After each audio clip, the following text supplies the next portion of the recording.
Hello, hello, hello. How's everyone doing? Another week, another episode. This is Stats Over Politics. As always, I'm your host, Shaun alongside my guy, Mr. Kaz Johnson of Just Casually. We're back for another episode, number 162. Kevin Dent will be unable to join us tonight as he is dealing with some work, and Jaevon will be unable to join us tonight as he's dealing with a family emergency. But we're back for another episode. Shaun alongside Kaz Johnson. Kaz, I appreciate you for joining me as always. How are you doing today?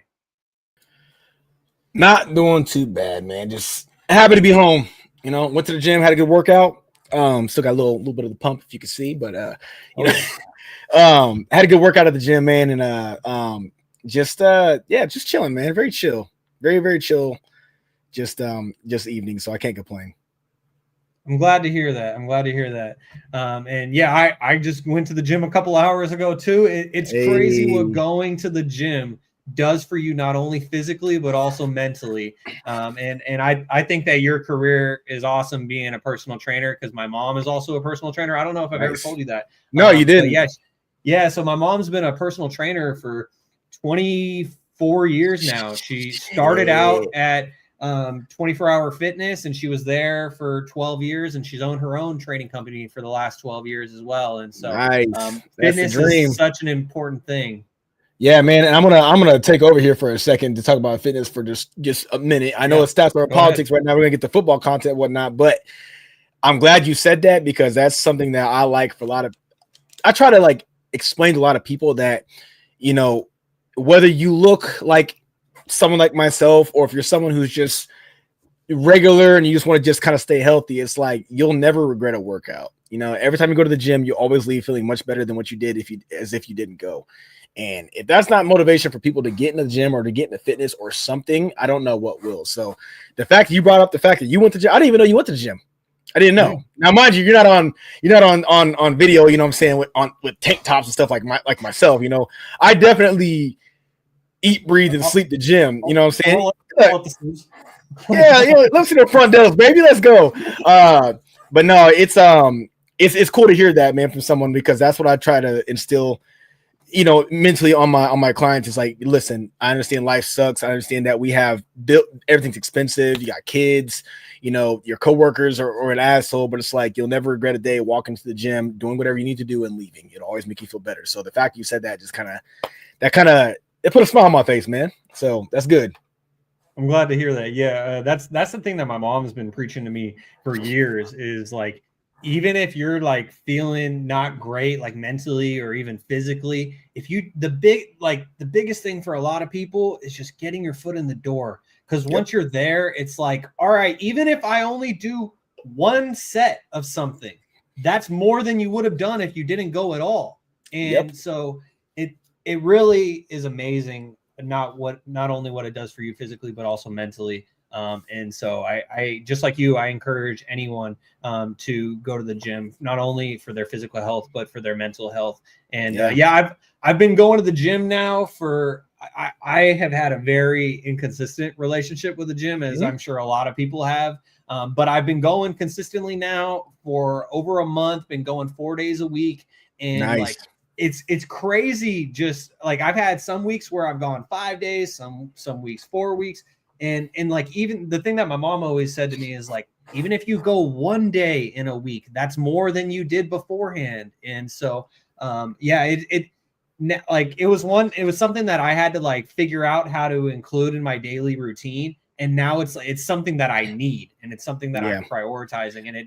And I've seen the little bit of results over the first month, and I'm my own biggest critic in many different things. And so for a while, I was kind of I feel stronger, but I don't feel like I look any different physically. And my mom is the one who's no, I see it. Your sides are slimming down, just that little side fat, and so feels good. I'm here to tell you, brother.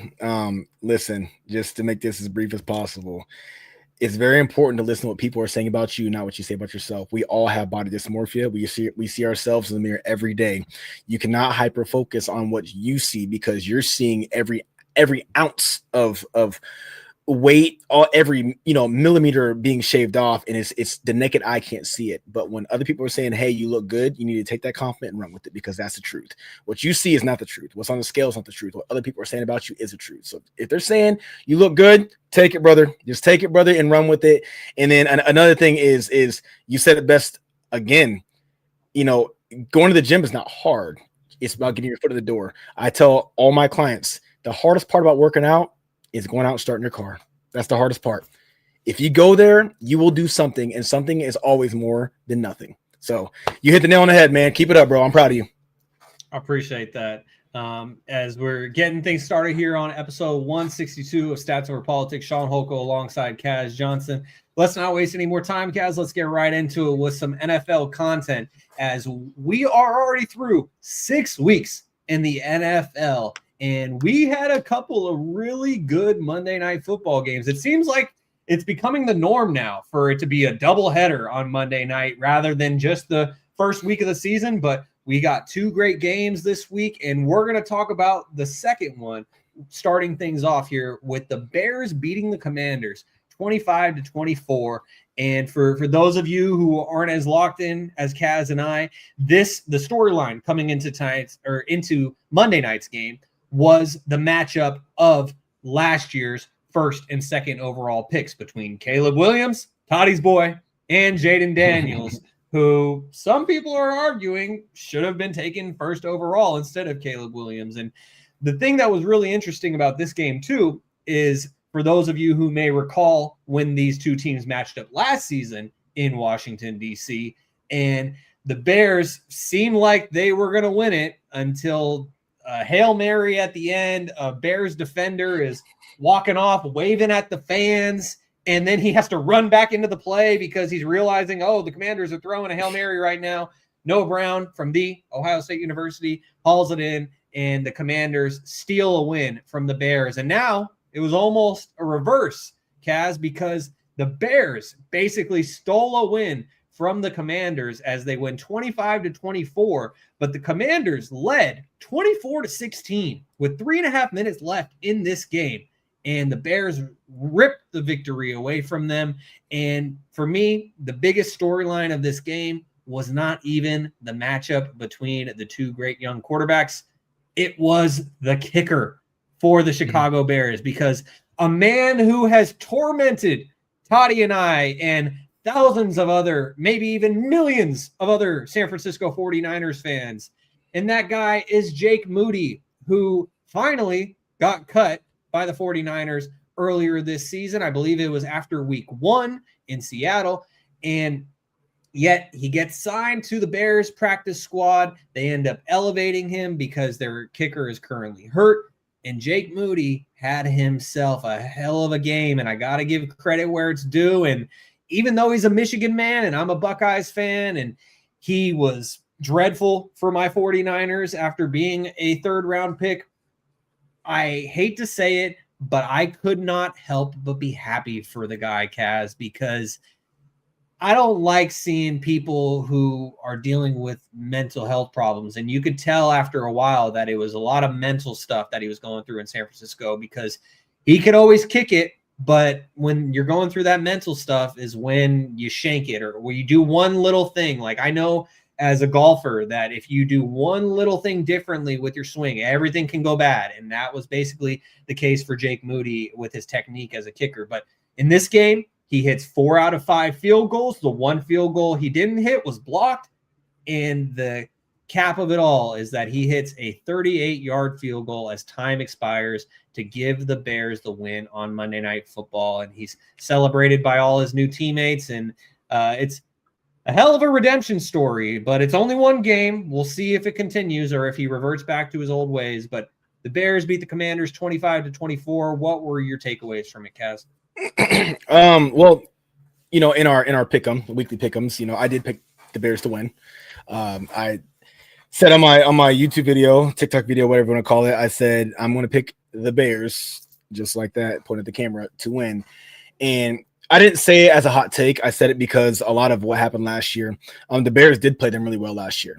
And the Commanders are not a team that, even though they did make it to the NFC Championship game, they weren't a team that was just handling business last year to the point to where you would call them a juggernaut. They showed signs of imperfection. They showed plenty of flaws throughout the season. They would just find ways to win. And Jaden Daniels did play out of his mind, but we also saw CJ Stroud do the same thing his first year. You're going to have, and also, I mean, guys like Bo Nix as well, which is, played well his first year. And then now we're seeing it with, what's his name? Can't think of his name right now. Rookie. Oh my God. Drawing a blank. Come back to me. Please come back to me. Doesn't matter. Anyways, it'll come back in a second. But what I'm trying to say, no, not Cam Ward. Golly. He's not playing out of his mind. No, not rookie. It's his second. No. It's his second year. My bad. Drake May. I'm so sorry. Oh, yeah. Sorry, second. Drake May playing out of his mind, and I think that what we saw with the Commanders Bears game last year was the Bears played them well. The Bears they're a poverty franchise. Let's just call it what it is. They haven't looked good in forever, since you've been alive, since I've been alive, since 2006 or whatever it was, 2007, somewhere around there when they went to the last Super Bowl. And after that, that's correct. They've been owned by Aaron Rodgers, and the rest is history. And that's just the truth. And I'm not trying to say that to shit on Bears fans. It's just the God honest truth.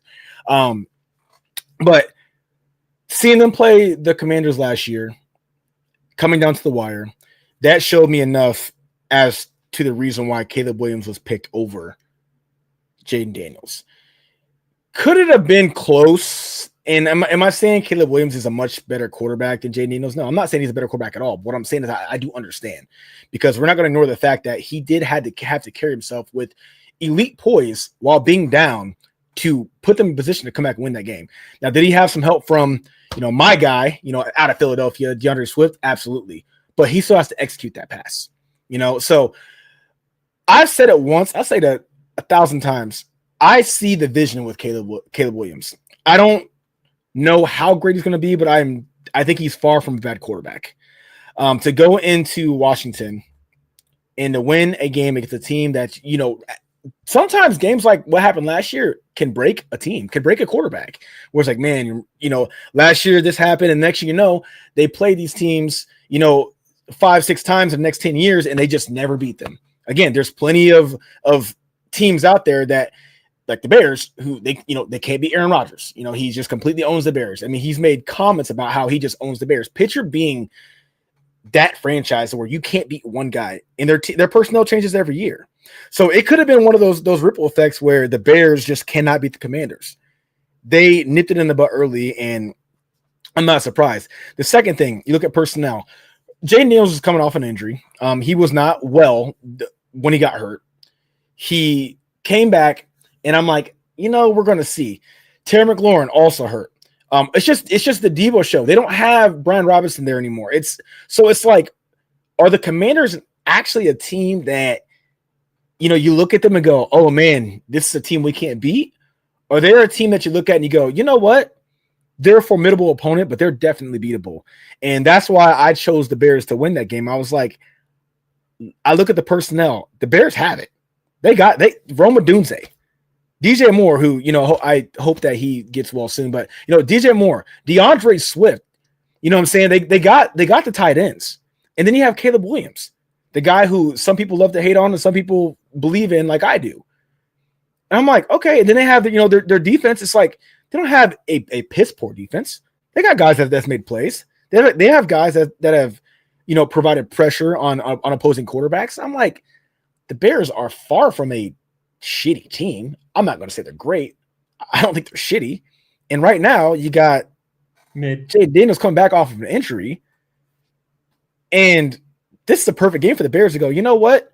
We are a force to be reckoned with. We are good, and we can actually win a tough game on the road. I probably wouldn't pick the Bears to win another game on the road for the rest of the season, but this was just one of those games where I was like, I feel like it's the perfect time for a get back, and I was spot on. So I wouldn't say that I'm not surprised. I am surprised, even though I did pick them, but I will say that I did have it being a good game regardless.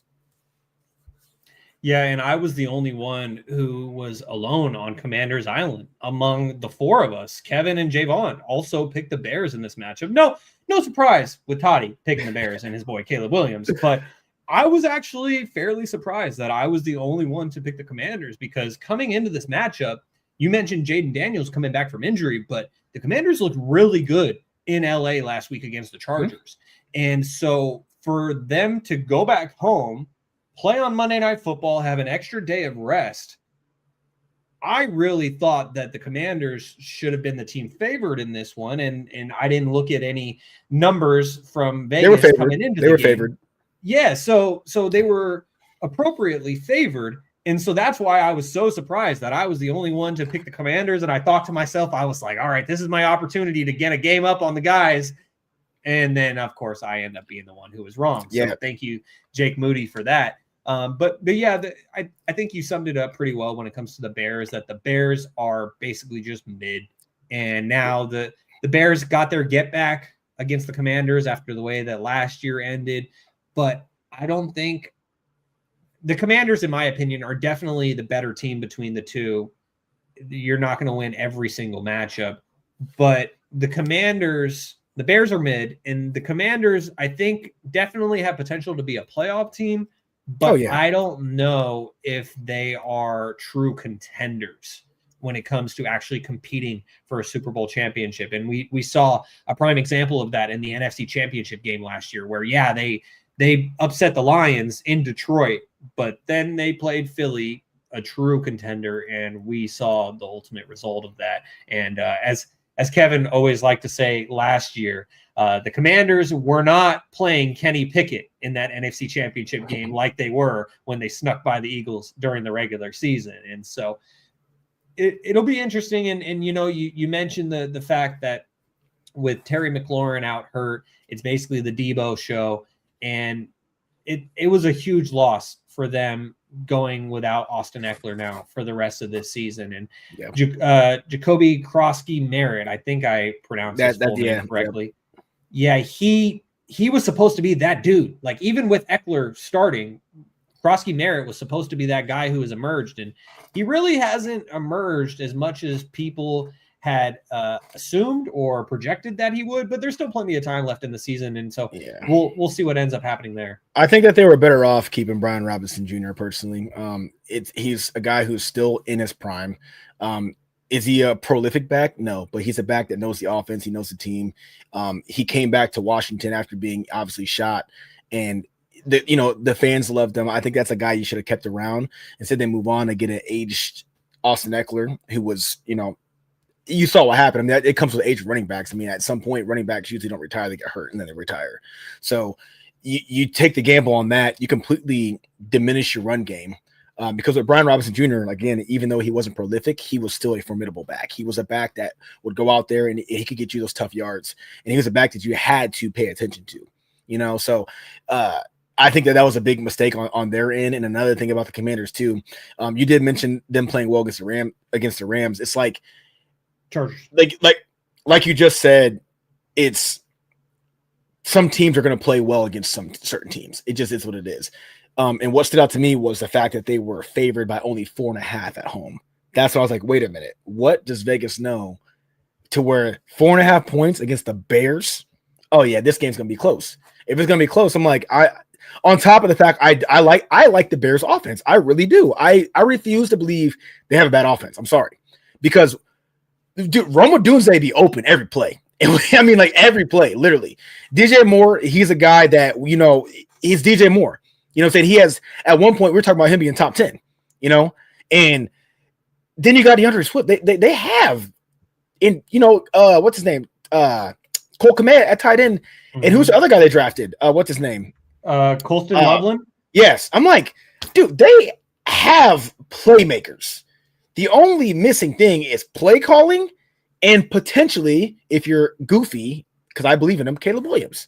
Other than that, they got guys that for sure are proven that can get the job done. And I just think that the Bears they're just one good offensive line away from being a legit opponent. Again, I agree with you. I think they're very, very mid. They're like a strong mid team where it's like, okay, don't take them lightly, but 9 times out of 10, you should beat them. but I don't believe that they're a bad team. And I also don't believe that they're done developing. So maybe this is a little bit of my Midwest bias coming out, and half my friends are Bears fans or whatever, but I see the potential. They're probably going to fuck it up, but I do see the potential. Yeah, the Bears are notorious for fucking shit up. So, but for the sake of all your friends in the Midwest, I hope that the Bears are able to at least get on track of building something. And my final thoughts on this is, you mentioned Brian Robinson. Yes, thank you, Washington, for giving the 49ers a gift, because thankfully, I'm going to knock on wood real quick. Christian McCaffrey has been one of the few 49ers best players that has actually stayed healthy this season. I'm going to knock on wood again, and I'm going to knock on wood again just to make sure those two didn't cancel themselves out.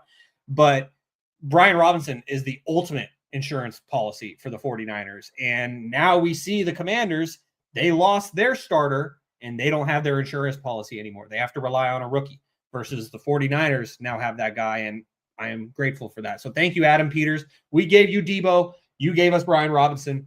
Fair trade to me, in my opinion, even though it didn't exactly go that way. And finally, not only is Jake Moody a former 49ers kicker, but the thing that I thought was so ironic about it is that now the 49ers new kicker, Eddie Pinheiro, he started his career in Chicago. And all of your Bears fan friends probably remember Eddie Pinheiro for the double doink. And so no, that was Cody Parkey. Cody Parkey. Oh, that was Cody Parkey. Cody Parkey. Yep. Oh, didn't Pinheiro?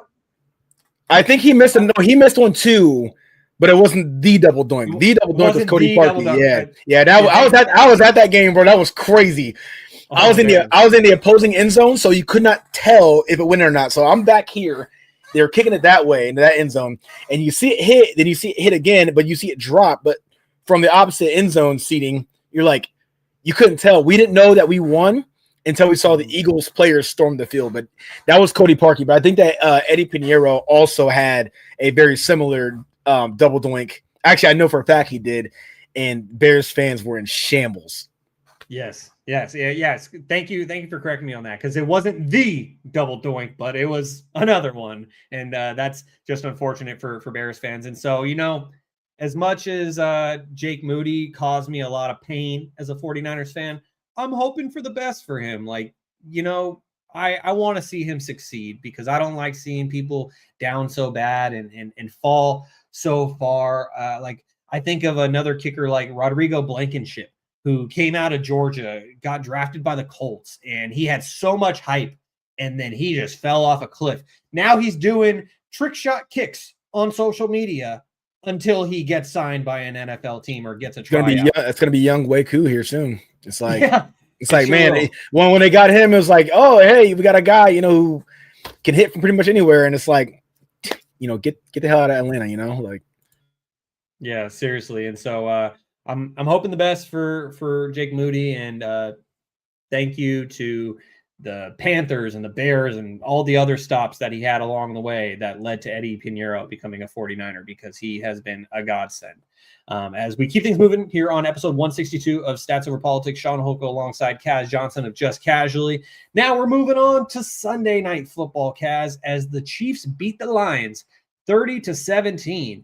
And I picked the Lions in this one. I don't recall who you picked in this one, but this seemed like a bit of an upset for me. And I didn't think, if you told me a year ago or 2 years ago that I'd be saying the Chiefs beating the Lions is an upset, I would have said, what are you smoking, Shaun?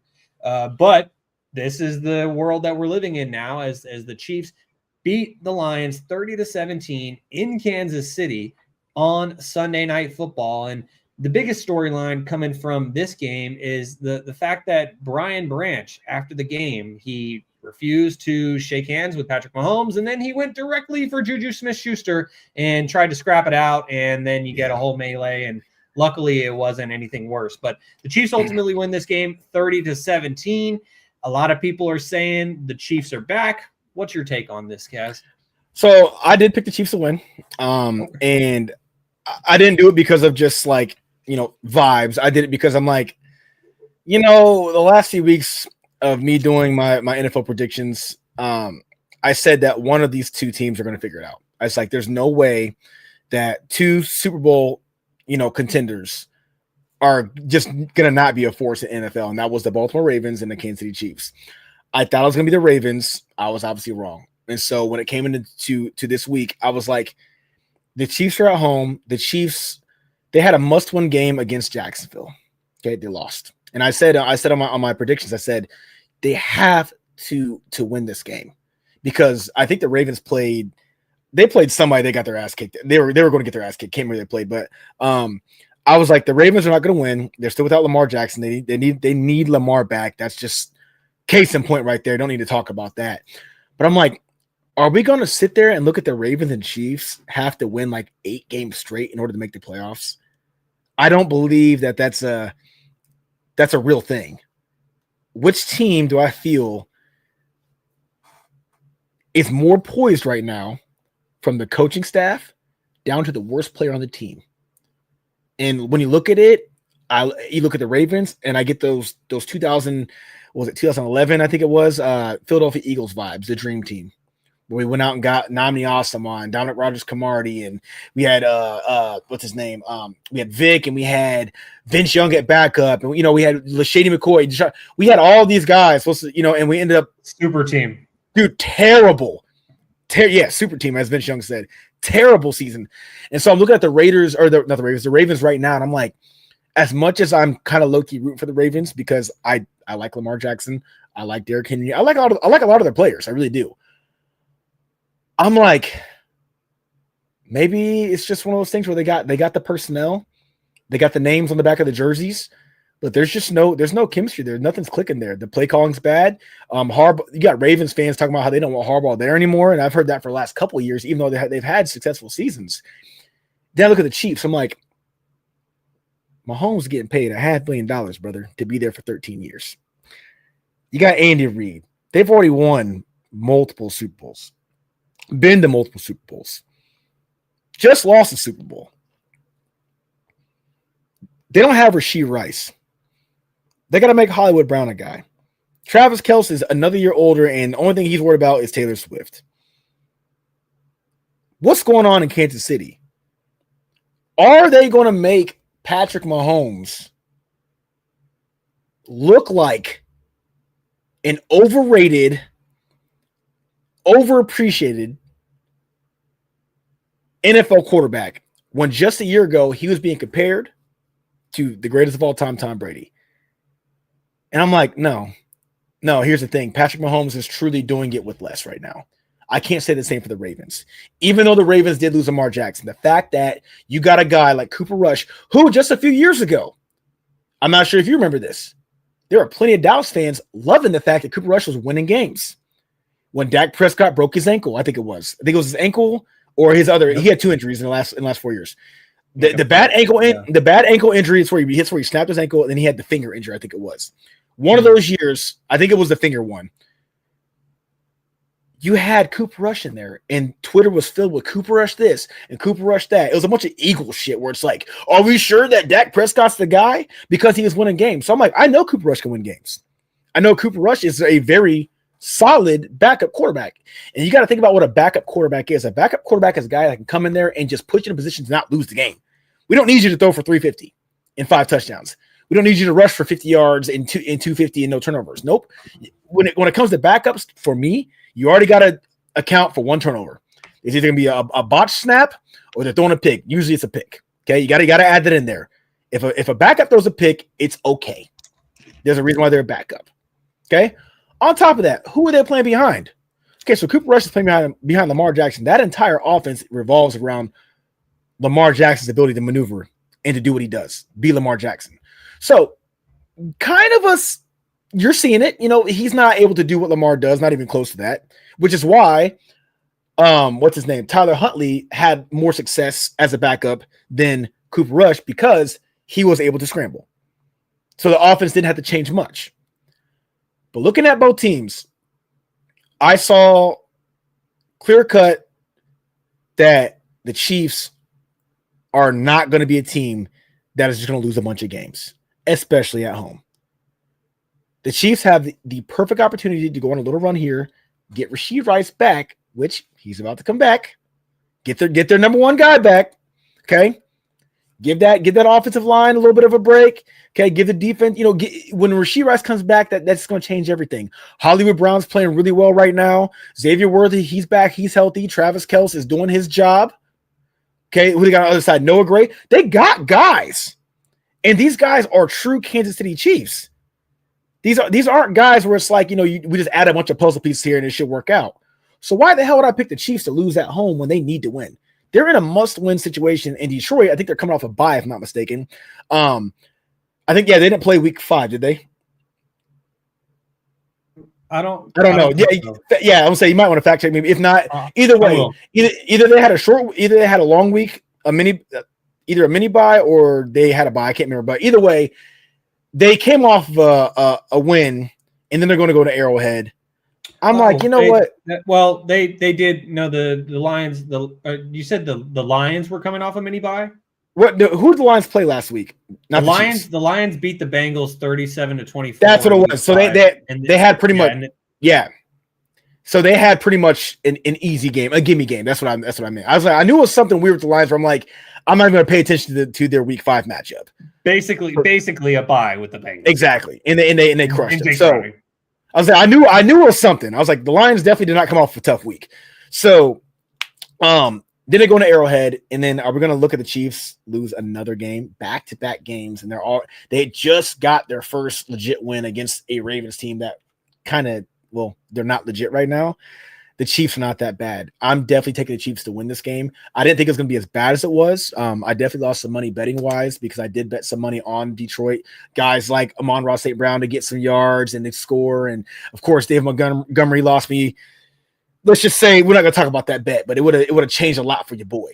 But yeah, the Chiefs. Go ahead. I have to interject real quickly because you mentioned David Montgomery, and shout out to Gray Wolf, who's always tuning in. We appreciate Gray Wolf. It says, "What's going on, peeps?" But as it relates to David Montgomery, Gray Wolf asks, "Montgomery's TDs to Goff. Your take?" Wait, what? I don't know. I was kind of confused on that as well. Montgomery's TDs to Goff. The Goff touchdown got taken back, and Montgomery's touchdown also got taken back. The only people that scored for the Detroit Lions was Sam Laporta and Jameson Williams. That's it. Correct. That's the only two. So I'm not sure what he's talking about. I think he's talking about the plays that got called back because Goff scored. Well, but then they took it back. He also might be referencing because if I recall correctly, when David Montgomery returned to his hometown of Cincinnati the week prior, I'm pretty sure he threw a touchdown. Threw a pat, yeah.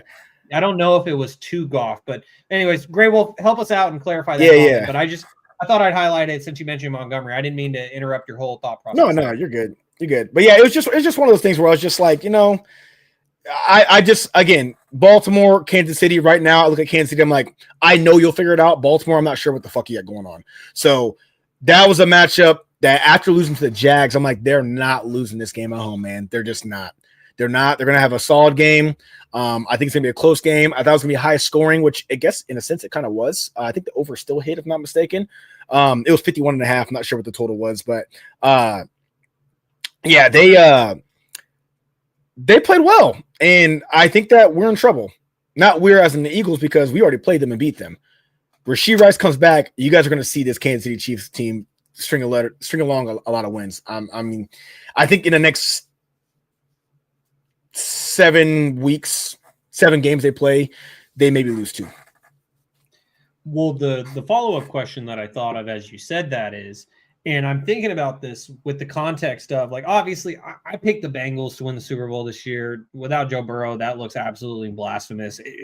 Everyone told me it was blasphemous even when Joe Burrow was healthy, given the Bengals defense. But Kaz, the follow-up question that I have, given the fact that the Ravens just aren't what many of us expected them to be this year, and you're one of many people who had the Ravens at least playing in the Super Bowl. And so given the fact that the Ravens don't seem like they're going to be meeting those expectations this year, would you say that the Chiefs are back to being the favorites in the AFC? That's a very good question. No, it's the Buffalo Bills, without a doubt. Okay. Without a doubt. Even with the back-to-back losses. Yep, 100%. Why is that? Because the Ravens are just, unfortunately, they lost too many games. Unfortunately, too soon. That's a hard hill to climb when, one, you look at the AFC East. Okay, who do you got? You got Buffalo, you got Miami, you got New England. That's a tricky one right there. That's a tricky one. And then who's the other one in the Jets? So we can already look at between the Jets and Miami. You can, and because New England already has one on the Bills. They beat them. They're probably going to sweep those teams. I cannot say that the Ravens are going to for sure sweep the Pittsburgh Steelers. I cannot say that. Another thing is I cannot say that the Kansas City Chiefs are going to beat the Chargers in their second appearance. They lost the first one. I also don't know what the status of Denver is going to be in a few weeks. I believe in Denver. So I think that the Buffalo Bills have a much easier hill to climb than the Kansas City Chiefs. The only way that the Buffalo Bills don't become the team that's favored to make it to the Super Bowl is if they continue this trajectory that they're on. Now, I will say this to defend Buffalo a little bit, okay? Number one, division games are tough, and Drake May is playing out of his mind right now. So them losing to New England, okay. I mean, name a team right now that's really good that doesn't lose to one of their division rivals. It's a very common thing. Rarely do you see a division rival or a team that's really good just sweep an entire division. It doesn't happen at all, actually. Okay. Yeah, that's how the 49ers were able to beat the Rams on Thursday Night Football, as undermanned as they were last week. Yeah. It should. That's just the NFL. If you know anything about football in the NFL, you know that that's just a thing. You can never account for a juggernaut to just sweep the division, even if they're dog shit. Like the NFC West in recent years, it's been the 49ers, and it's like, okay, you got LA, you got the fraudulent fucking Arizona Cardinals just because they thought Kyler Murray was going to be a guy. He's not. And they got Seattle that doesn't know what the hell they're doing. You know what I mean? Well, now they do, but at the time they didn't know what the hell they were doing. Yeah. So no, not at all. But when I look at the AFC, I think the Bills have a much easier hill to climb. It's going to come down to the playoffs. I think the Chiefs will squeak in, get a wild card spot. I think the Bills will be the favors coming out, getting that first round bye, and getting those home games in the divisional round and the AFC Championship game. I think that they are the team to beat, and I don't foresee them slowing down. The only other team that I could see stepping in the way, and this is a very hot take, is the New England Patriots. I've seen enough. Oh yeah, I've seen enough, without a doubt. With those guys, I don't know what they got going on in New England right now. They're hooping. They're hooping, man, and they're hooping in a way that's like almost under the radar. Nobody's really talking about it. Everybody's like, okay, well, Drake May's playing well. Are you playing well? No. You got to watch the game. This is why I can't just do stats. Look at this motherfucker play. He is fucking balling. Half you guys can't even name his receivers. Yeah, Diggs is there. All right. Half you guys probably can't name his tight end. Hunter Henry. You know what I'm saying? But like most of you guys can't. Yeah. You got Trevion Henderson there. They're still not even using him. And he was supposed to be so frustrating. He's supposed to be the premier back. You got Ramondre old ass Stevenson, who I actually like, but I'm just talking shit because I have Trevion too, so I'm pissed. But you got Ramondre Stevenson and Antonio Gibson. Yeah. Who I think that he got hurt for the season, I believe, right? Yeah, he got hurt. Yeah. So they're doing it with what? They just beat Buffalo. I'm not sleeping on New England. So honestly, out of all the teams in the AFC right now, I would say I'm still going to go with the Bills for right now. I'm not going to put the Chiefs ahead of them. I need to see more of the Chiefs. Kudos to them for getting a good win at home, but I'm going Buffalo. Then I'm going to mix in Kansas City. Can't count them out. New England until I don't see it. Kansas City because I know. New England until I don't see it. And then I'd probably sprinkle in. I'm not saying the Colts. I'm sorry. That's the fluke. I'm not. That was the team I was waiting to hear. They have the best record in the AFC. They're 5-1. No, I'm not believing that shit, bro. I'm not. Indiana I'm sorry. Jones. I'm not believing that shit. That I didn't see week. I want to see week 12. Okay, I'm not doing this. No, I'm sorry. And this is me hating. I'm hating. No, that's all right. No. I need to see more. Yes, I do. So Indiana, the best team in the AFC right now, pretty much.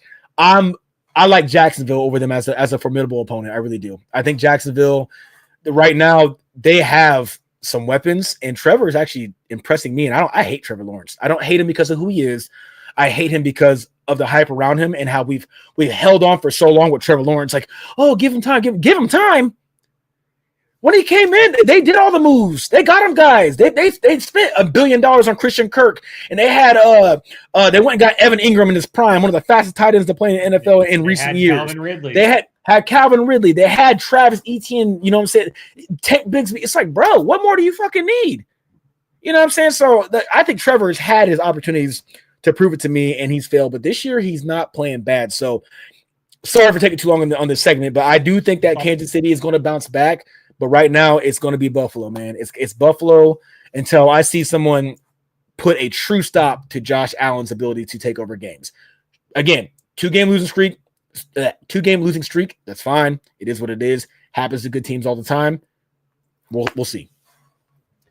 Well, it looks like Grey Wolf is also a big believer in the New England Patriots, as he says Drake May is looking like Tom Brady, the second coming. I don't know if I'd go that far, but Drake May has looked quite good. And also something I don't think I heard you mention his name. A big factor in the Patriots' success this year to their 4-2 start is Mike Vrabel. Like, we're going to talk about Titans. And later on, we're going to talk about the Titans firing their head coach, Brian Callahan, who they replaced Mike Vrabel with. And now, just over a season into his time at the helm of Tennessee, he's gone. Mike Vrabel went back home, and now he is leading the Patriots back to prominence. And so that's definitely a major factor in this. I would love to play the Colts are the best team game, but yeah, I don't think I can necessarily believe in them either until it gets to later in the season. Like, I just need a bigger sample size. Like, 6 games is a solid sample size, but we're also not even halfway through the season yet. Once solid. We get later on, that's when I could start to believe in them. You mentioned the 2 teams at the top of the AFC East when it comes to AFC favorites. Obviously, Kansas City is always going to be there. Like, as a 49ers fan who's watched my team lose to them twice in the Super Bowl, they're always going to scare the shit out of me. I'm never going to underestimate them. Going into the Super Bowl in 2024 last year, I kept saying, like, even as the Chiefs were looking like kind of mid throughout the regular season, I remember Toddy and I had a segment where we were talking about like teams that could get in the 49ers' way that season of winning a Super Bowl coming out of the AFC. And it was the Ravens and the Chiefs, who I mentioned. And Toddy even said to me, he was like, I'm not worried about the Chiefs anymore. I am always worried about the Chiefs. And Sunday night was a prime example of that. And Kaz, I saw your reaction. Obviously, what happened like 3 months later when the 49ers lost to the Chiefs again in the Super Bowl was reason to be concerned. But, we all live and learn. So the Chiefs will always concern me. Jacksonville, since you mentioned them, I just have to say, last week, Kevin was kind of pressing me about Trevor Lawrence and the fact that I said Trevor Lawrence is a bust. And I stand by that take 10 toes down, because given the expectations, as I talked about from that Factor Cap segment, he has been a disappointment and a bust to this point, given the sky-high expectations that he came into the league with. But context matters. I do think the revolving door of head coaches and offensive coordinators for Trevor Lawrence has definitely been a factor. I mean, you start out with Urban Meyer, who's kicking players, and then you go to Dougie P, who is a Super Bowl champion, but ultimately he wasn't able to elevate Trevor Lawrence as much as they had hoped that he would. And now we see Cohen out there. He's getting the job done. So I think that he deserves a lot of credit there too, even though Robert Saleh would beat the shit out of him. Yeah.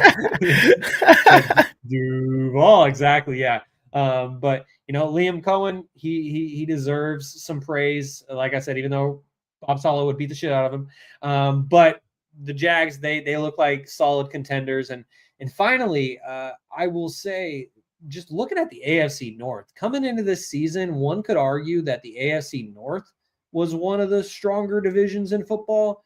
And right now it's looking like the worst, which is crazy to say. But you look at the AFC North, you have Pittsburgh up top at 4-1, Then you got Cincinnati at 2-4, Baltimore and Cleveland both at 1-5. And so you can scratch off those bottom 3 teams at this point. I mean, there's still plenty of seasons left, but I think we can both agree that we'll scratch off those 3 teams as contenders or even being considered a favorite in the AFC. But Pittsburgh, I like to hate on Pittsburgh because of Gary and all the Steelers fans that I know, my good friend Keith Jogonatis, but Pittsburgh's looking nice right now. And whether or not like the hourglass will run out on Aaron Rodgers and then he will turn into a 40-plus-year-old quarterback, that's to be seen. But Pittsburgh also shouldn't be overlooked at this point because everyone knows about TJ Watt, but I think that the addition of Jalen Ramsey was very underrated. And that he probably had my favorite quote from this past week where he said, "I'm going to tell my grandkids that I played in a game with TJ Watt and Myles Garrett, and I had the most sacks with 2." Like that's definitely something to take with him. Something that's not, you made a good point there. Something that's not talked about is the fact that the addition of Jalen Ramsey, you now have a Super Bowl champion and you have a prolific leader mixed with TJ Watt. So you know that secondary and that defensive line, that entire defense is being directed correctly. These are by guys who know how to win games and that have played at the most elite level given their position. That's not a joke. That's something that when they're there, they're not there for a paycheck. They're there to win. You know what I mean? So it's kind of like the opposite of what's happened in Cleveland, where it's like, Myles Garrett gets signed and, they got like Denzel Ward, and, they have the Cleveland defense is good. They have a good defense, but the problem is they're never in a position to win games. So they can only do so much as that defense to really, to light a spark. The spark from Jalen Ramsey and a TJ Watt on the Steelers defense is going to put that offense, who also has guys who love to win, know how to win, have won, aka Aaron Rodgers. He has a Super Bowl, and he also is one of the best quarterbacks to ever play the game. You got DK Metcalf, who may not be one of the best wide receivers of all time, not even close to that, but he's definitely a guy who you can't ignore him, and you have Mike Tomlin. So they have a bunch of winners in that locker room on offense and defense. That's huge. And they already, the main one is Tomlin. They all came there and they have a winning coach. So a bunch of winners, guys who have proven themselves to be some of the best, if not the best at their position at a given time, now went to a coach who never loses. What do people expect? I'm saying people, I'm guilty of it. I didn't think they were going to be, leading their division. Now, mind you, if Lamar wasn't hurt, it'd probably be a lot closer. I think that the Ravens still lose a few games, but they're not going to be 1-5. But I did not foresee Aaron Rodgers and DK Metcalf having the connection that they've had. DK looks awesome. DK seems happy. And we better be kind of glad that, well, not we, but whoever's in the AFC, better be glad that they got rid of George Pickens, who's also playing amazing right now. He's like number 3 in reception, 3rd in the league, 3rd or 4th, I think, in receptions, in receiving yards this year. Not enough ball to go around, obviously, but I think that if he was still there in Pittsburgh and his head's on straight, they might be 6-0. So, yeah, Pittsburgh is definitely a force. And, you're mentioning how the NFC or the AFC North is, looking like the weaker division, which it is, call it what it is. The AFC South is actually kind of looking like one of the stronger divisions. And then you got the AFC West. Yeah, you got the AFC West we don't really know. You can't really put a finger on the Chargers yet because they've had some questionable losses. The Raiders are the Raiders. Almost another in Miami. Yeah. The Raiders are the Raiders.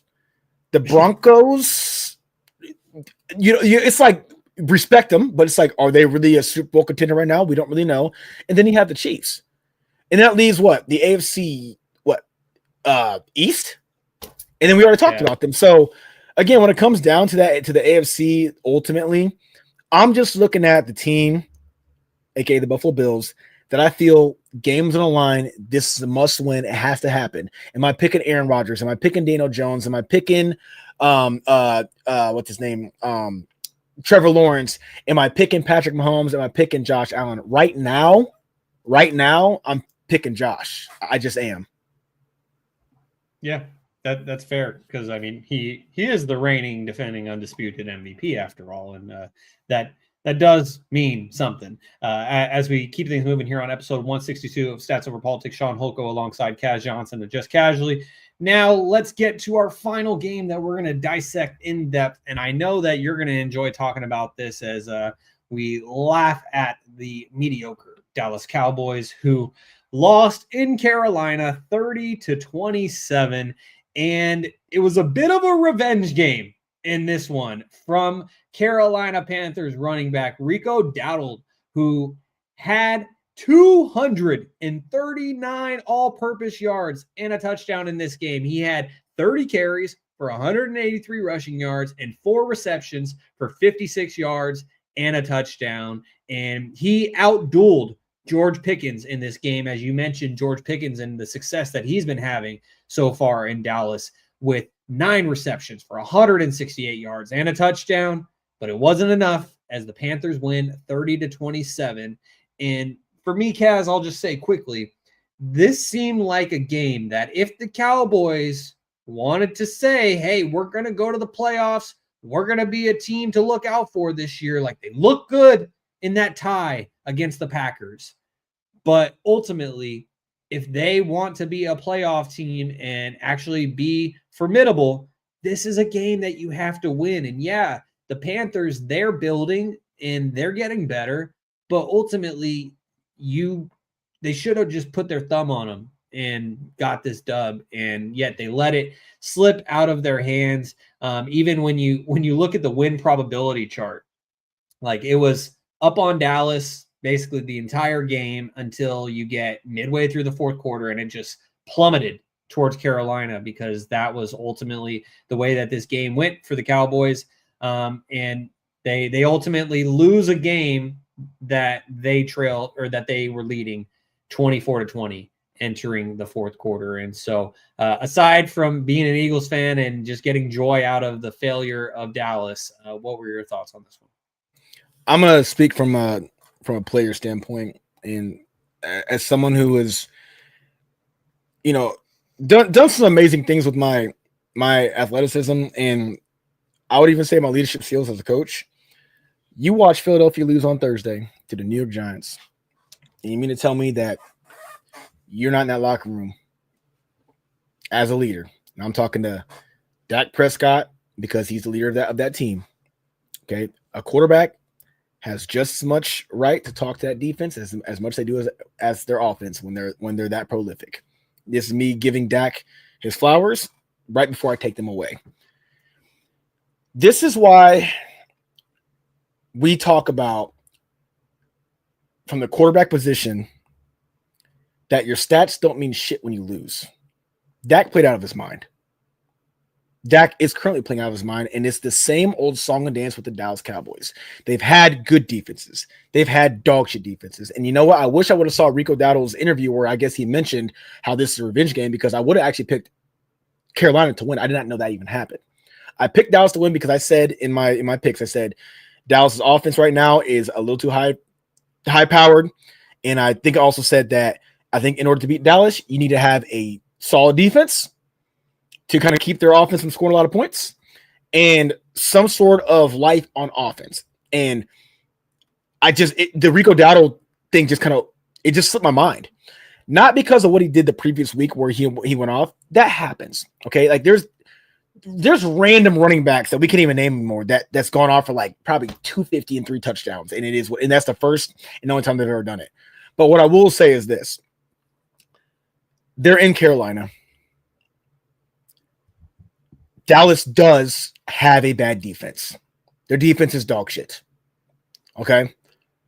Looking at their offense, I strayed away from what I believe in as a football fan and as a former player at a very low level, but a former player. You need to have a solid defense and you need to have a solid run game. Dowd has had some success from what's his name? Javonte Williams. Oh yeah, of course. Mm-hmm. He's on my fantasy.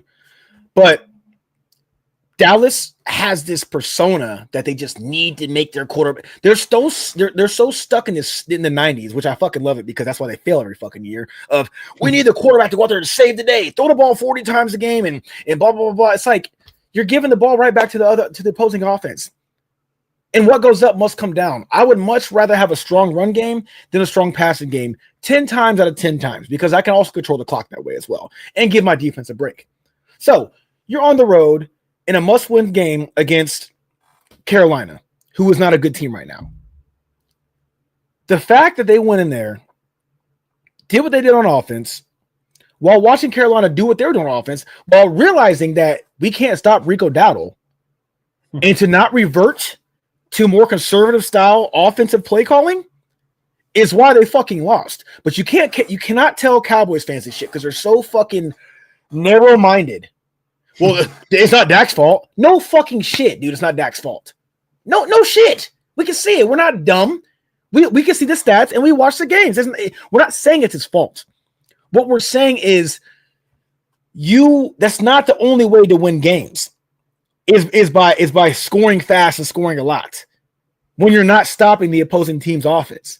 And that is the story of the Dallas Cowboys. You can fact check me on it all you want. I watch every last one of the games I have for the last 15, 20 years, damn near. Okay, since I became obsessed with the NFL. They continue to do the same thing over and over and over and over and over again. And they wonder why they lose. So, am I surprised that they lost? Yes. Because again, I don't know. I really thought that this was just that the Panthers were not a team that could fare well against them. But again, I forgot because I got a little bit of the Cowboy fan-itis.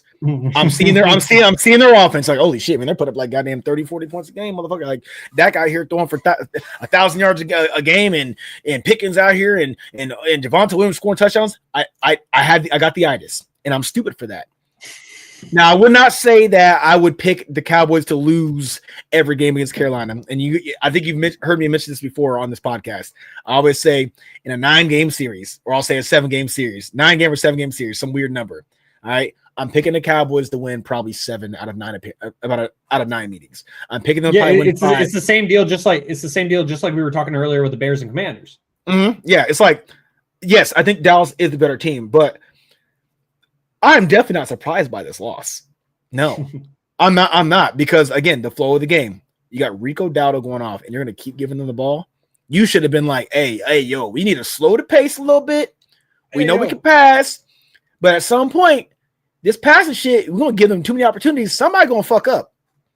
That's football. I have not seen a game in my life. Maybe one. And it might have been that Rams-Chiefs game that went to 1 million points back in like 2019, I think it was. You know what I'm talking about? That crazy ram Jared Goff versus right after the wildfires, yeah. Man, oh my God. That one of the best games in NFL history. For sure. I'm not sure if there were turnovers. I'm assuming there were from both quarterbacks. Okay. But what I'm saying is if you're gonna throw the ball that much and score that often and put up that many yards, you're giving the defense a lot of opportunities to make plays. And what goes up must come down, which is why having a solid defense and a strong run game has won teams Super Bowls, i.e. the Patriots. Tom Brady had 1 year where he had insane numbers as a quarterback with a receiver with insane numbers, a.k.a. Randy Moss. And they went undefeated until the Super Bowl and lost. Okay? We've seen it time and time. We have enough evidence. We've seen it time and time again. Have a strong run game, control the clock, especially when the opposing team's offense is also being able to score. Somebody has to be smart enough to go, we need to slow the pace a little bit and control this game. Dallas is too fucking stupid to do it. It's their persona as a team, and I don't blame their coaches. I blame their team culture. That's a culture thing. I think when coaches go there, they're too fucking scared to shy away from the culture because guess what? If Dallas starts winning games 14-7 and 17-10, their stupid ass fans probably get pissed off because Dak's throwing for 140 yards and 1 touchdown. My fantasy team lost. Yeah, well, throw the ball more. You're winning. And this is why Dallas fans and Philadelphia fans, outside of the hatred between the rivalries, because of the rivalry, why we can never see eye to eye, because we have won in recent years, and we've been places recent years, and it's been because of stuff like this. And you know what they do? They move the goalposts and say, that's because Jalen Hurts can't throw the ball, because they refuse to look at the big picture. You have been to a Super Bowl in recent years with fucking Jimmy Garoppolo. Am I right or wrong? Yeah, sure did. Okay. Have you been to NFC Championship games? Yes. Okay. Has your quarterback thrown for 5,000 yards? Now, I'm not saying playing shitty, But did they throw for 5,000 yards to get you guys to that position, or did you have a strong defense in a strong run game? Strong defense. Strong ass defense. Dallas fans are idiots. And yes, this is a Dallas hate spiel right now. They're idiots. They don't know a lick about fucking football until they realize that their issue is the fact that they put too much fucking praise on their passing game in Dak Prescott and not identifying the real issue, which is their defense and their inability to run the ball. It's just that simple. So shout out to the Carolina Panthers for doing what they do. And because I can say it, fuck the Dallas Cowboys. Yes, sir. That is my favorite shirt that George Kittle has ever worn, is when they beat Dallas on Sunday Night Football and George scored a touchdown and he lifts up his jersey and underneath he has that shirt that just says "fuck Dallas." Like, I absolutely loved it. And yeah, when it comes to this game, there's two things that I thought about. Number one, you mentioned what Rico Dowdle said before the game, and as ESPN put it, Rico Dowdle warned his former Dallas Cowboys teammates last week that they better get ready, buckle up. Well, he sure backed up his words with his play in this game with those 239 all-purpose yards. And Kaz, as you touch on the fact that Cowboys fans don't necessarily know what they want or what they need, I think back to something that my friend Bob told me after the Cowboys traded Micah Parsons. And he basically just sent me some screenshots from StatMuse, and it was about Micah Parsons' playoff stats. And he was like, he shows up in the regular season, doesn't show up in the playoffs. Good riddance. We get 2 draft picks. And I was like, dude, I was thinking to myself, I was like, if this is what you have to tell yourself to cope, cool. But to your point, Kaz, it doesn't matter if Micah doesn't produce in the playoffs if you don't even get there in the first place. And he was the reason why you even had a chance to get there. He was the reason why your defense was solid. And Trevon Diggs, when he was at his peak, Deron Bland started getting hurt. Yeah.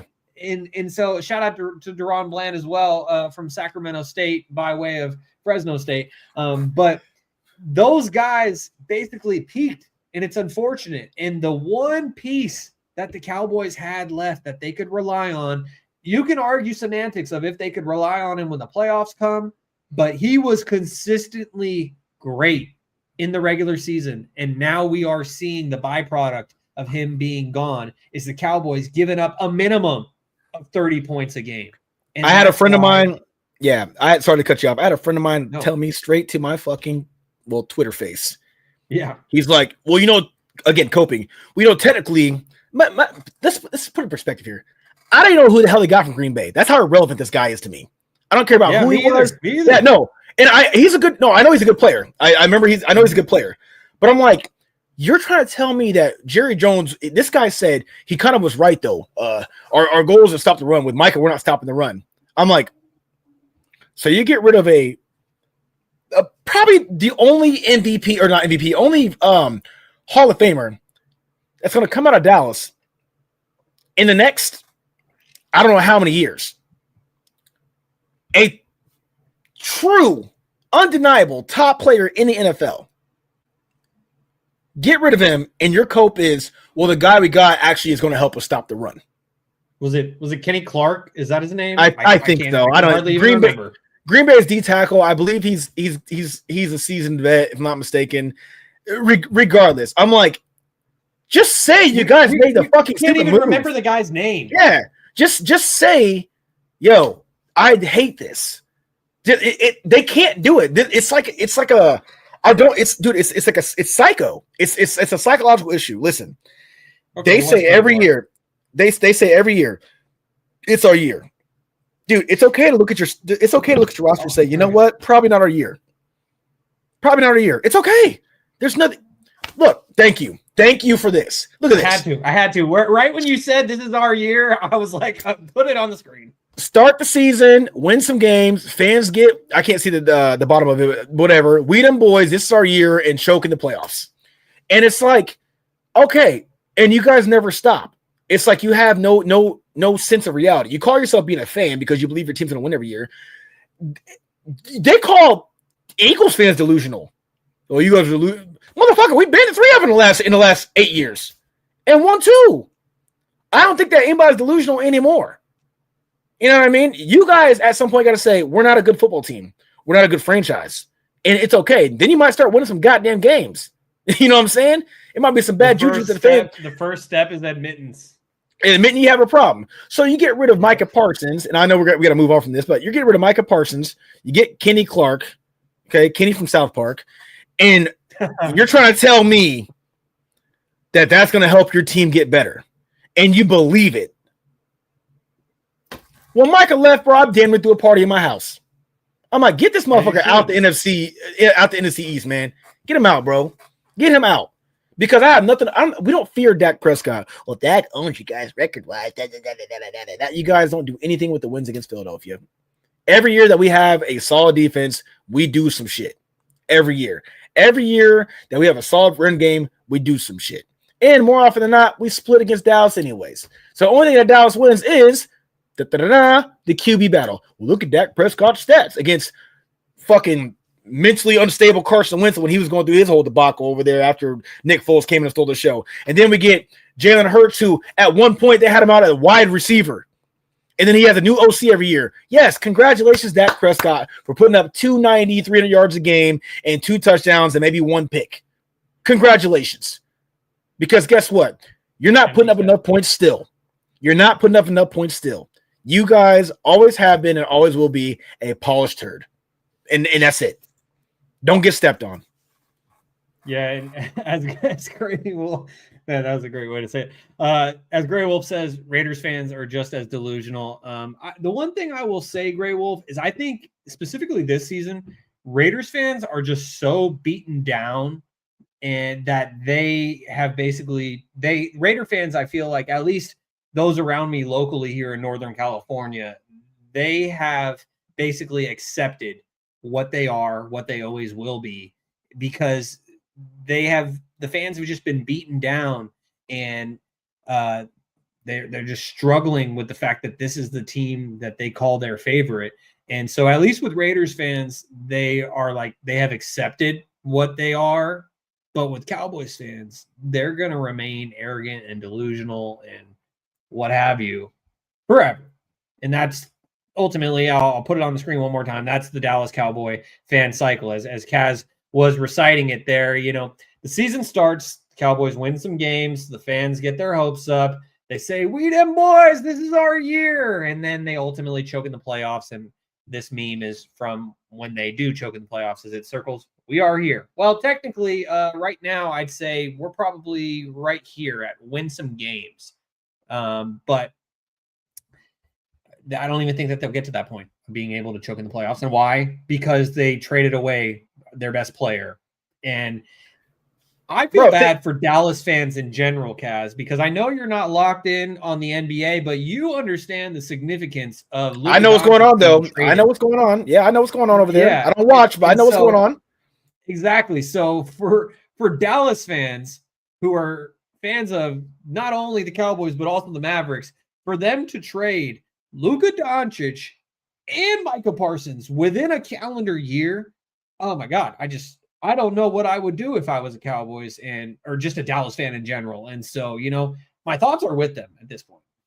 Yeah, and the last thing I'm gonna say about Dallas before we move on is, you also got to remember too, it's not that they're not gonna win games. They're gonna win some games, but they still have to play Philadelphia again, Washington twice, and they have to play New York. And I understand that you hear, well, New York, yes, New York. Yeah, I said it. They got to play New York. In the division, they might struggle to finish in third place. If that happens, they're done. They might as well get rid of. They got George Pickens for no reason. They gave CeeDee Lamb that contract for no reason, and Dak can play as well as Dak plays all day long.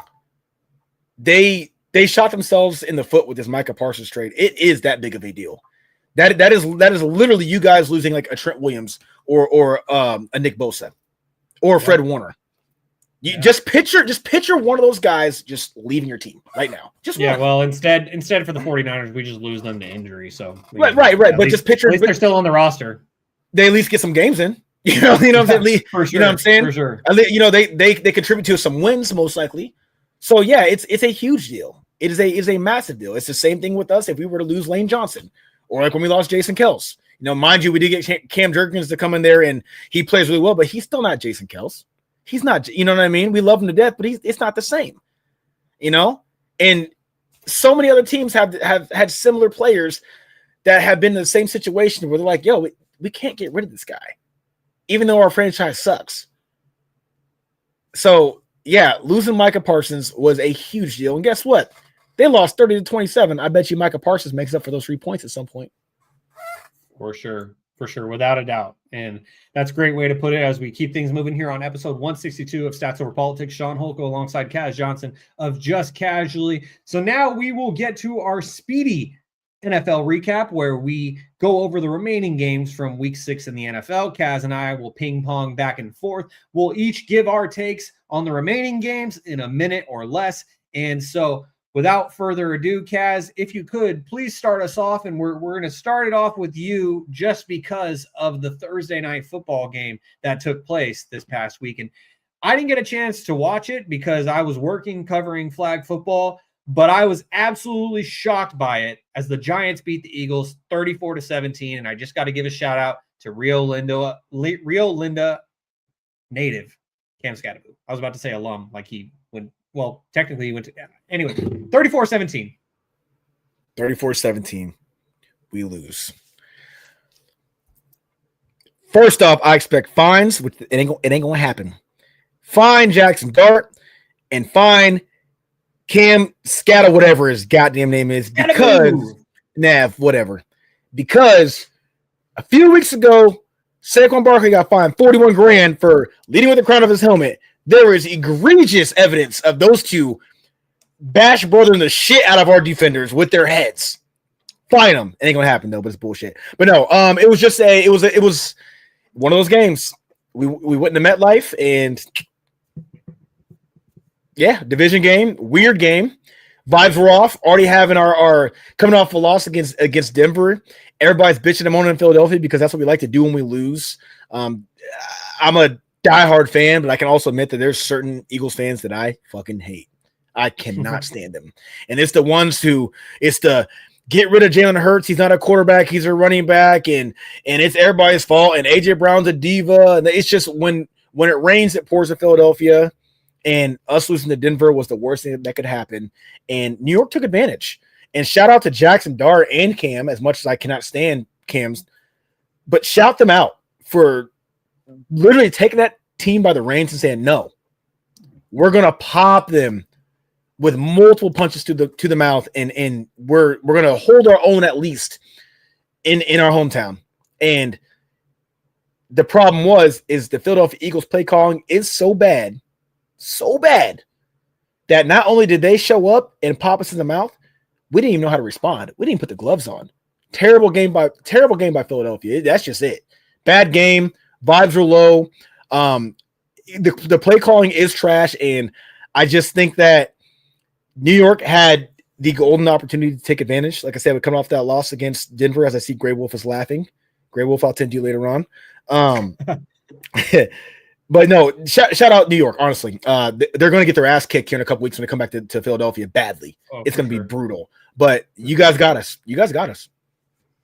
Hey, well, congratulations to the Giants. And thank you to Cam Scatteroo for winning me 5 fantasy matchups this week. I have him in all 4 of my leagues, 3 redraft, 1 dynasty, and I picked him in my FanDuel lineup this past week.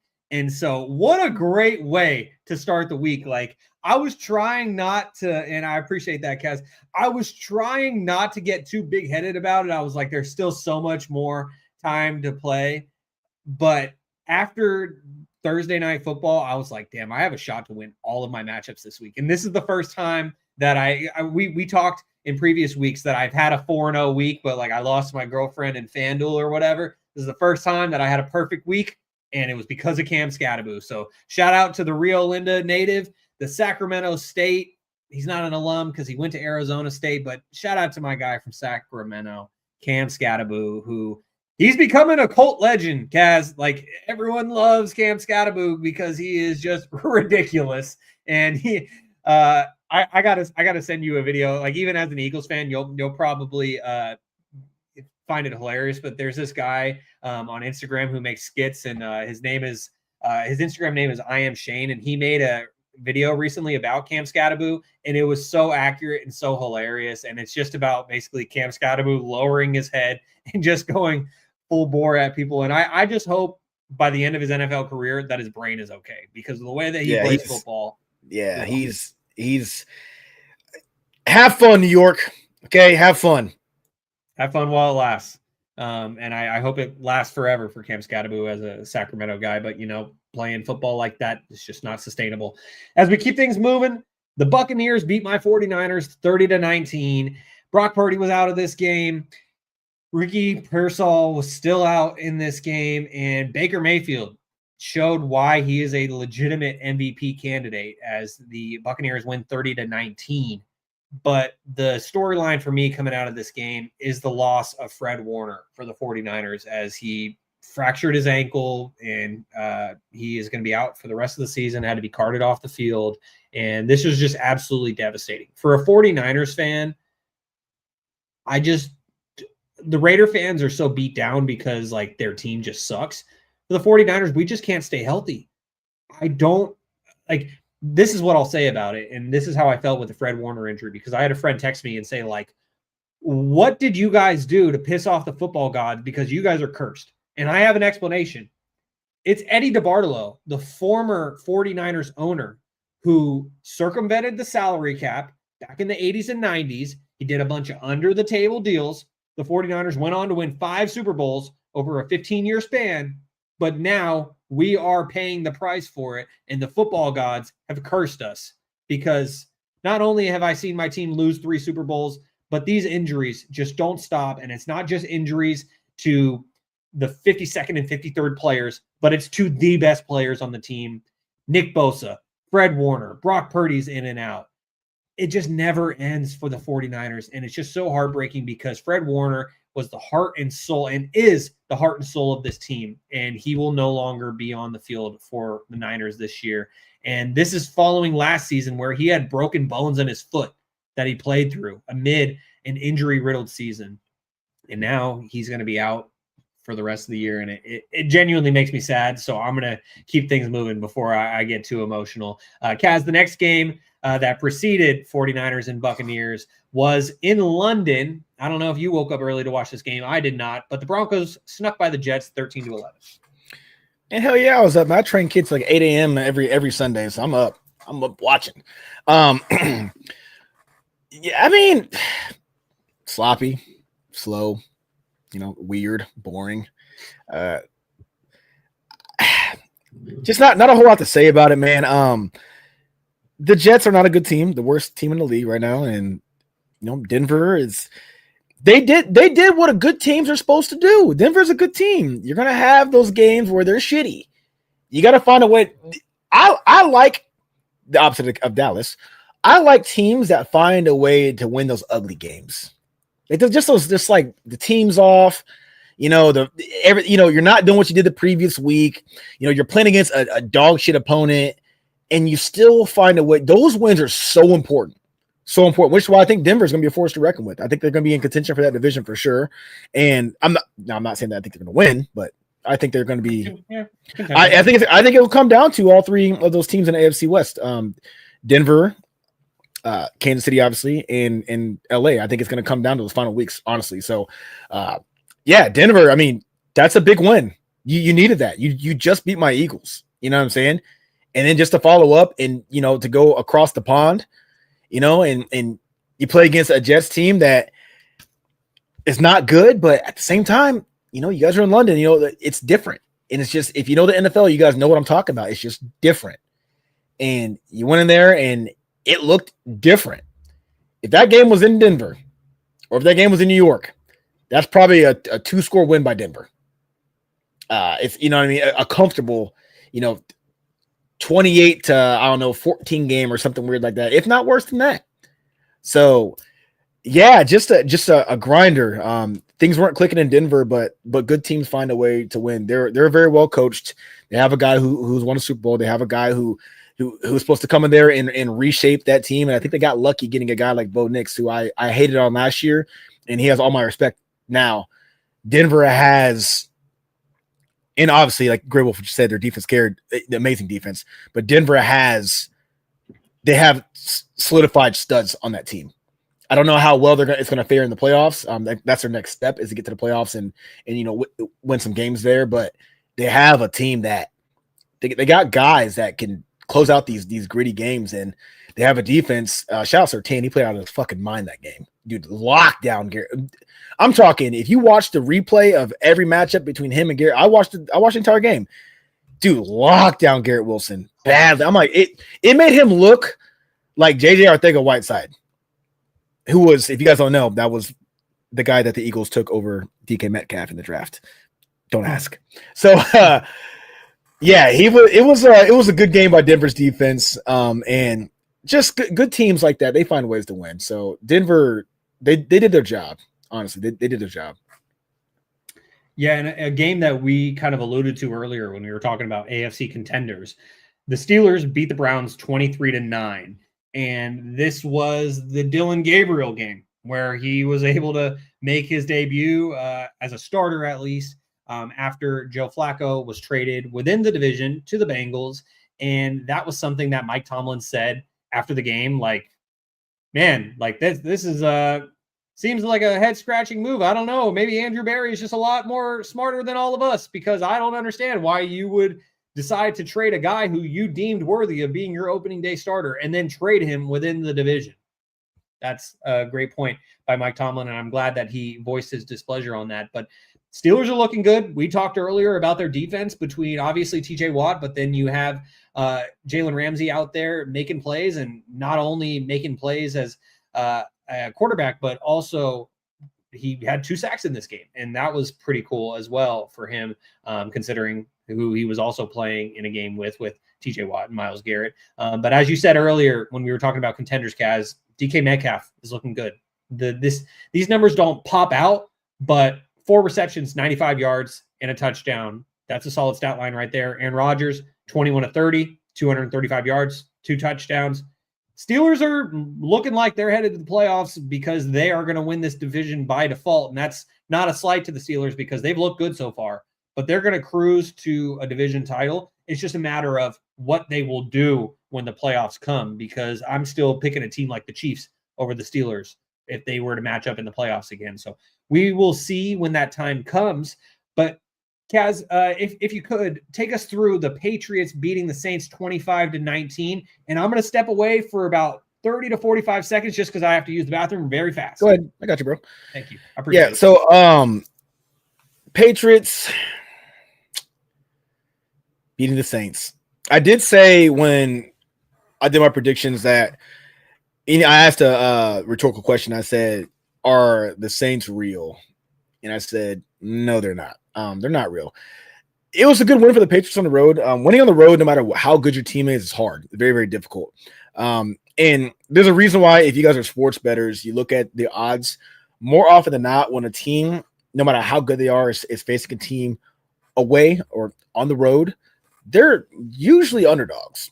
For example, Detroit, they look like a lot better, like a lot more points of a team, just better all around than the Kansas City Chiefs. But they were favored, or they were underdogs in that matchup against the Chiefs, because they were in Arrowhead. Even though the Chiefs just came off of a loss against the Jacksonville Jaguars, which isn't really saying much because the Jags are apparently a really good team, or I'll say a solid team. But regardless, when a team's on the road, there's a reason why they are looked at as an underdog. So what I'll say is Patriots are good. Drake May is good. They're very well coached. Vrabel's awesome. And I think that they're going to be a playoff team this year.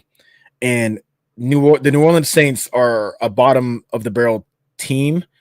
They have guys that can make plays. They have a couple names, like I mentioned earlier. Some teams just have just good names on the back of jerseys, and that's what fills the seats in the stadium. Is that it's these guys are here.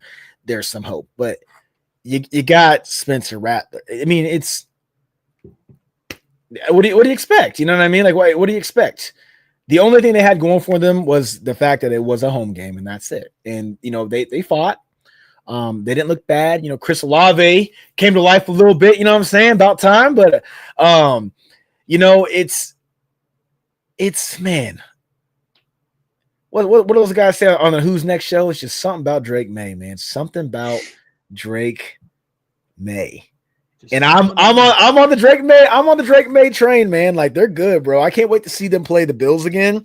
And I also can't wait to see what they do against another. I'm not sure what their schedule is, but I can't wait to see what they do against other good teams, other playoff teams, man. But no, shout out to the Patriots, man. They should have won that game, and they did. I'm surprised it was as close as it was, but again, you're on the road. It's just the way road games are, So. Yeah, in this next game, the Chargers beat the Dolphins 29-27, and they snuck by the Dolphins in Miami. This would have been a very, very ugly loss for the Chargers if they were to crumble in this one. But luckily for them, Cameron Dicker nails a 33-yard field goal with 41 seconds left. They pull out the victory in this one. But for me, yeah, you could pick at things from the Chargers from this game. But for me, I'm going to focus on the Dolphins because Tua Tagovailoa, he needs to take accountability. For him to throw his teammates under the bus after the game in the media availability and say, oh, yeah, guys are showing up late to the players-only meetings, blah, blah, blah, blah, blah. Then you have former teammates of Tua saying, yeah, you did too. You're doing it too. So you're going to call out everyone else, but you're not going to take accountability for yourself? Come on, Tua. Like, I understand that you've had to change your game because you're concerned about the concussions and your health, not only right now, but in the future. And so Tua can no longer be a dual threat quarterback. His mobility is completely gone and he is stuck being a pocket passer. But Tua, you got to take accountability for your flaws as well. Like 21 of 32 for 205 passing yards, 1 touchdown. But the most glaring thing to me, 3 interceptions.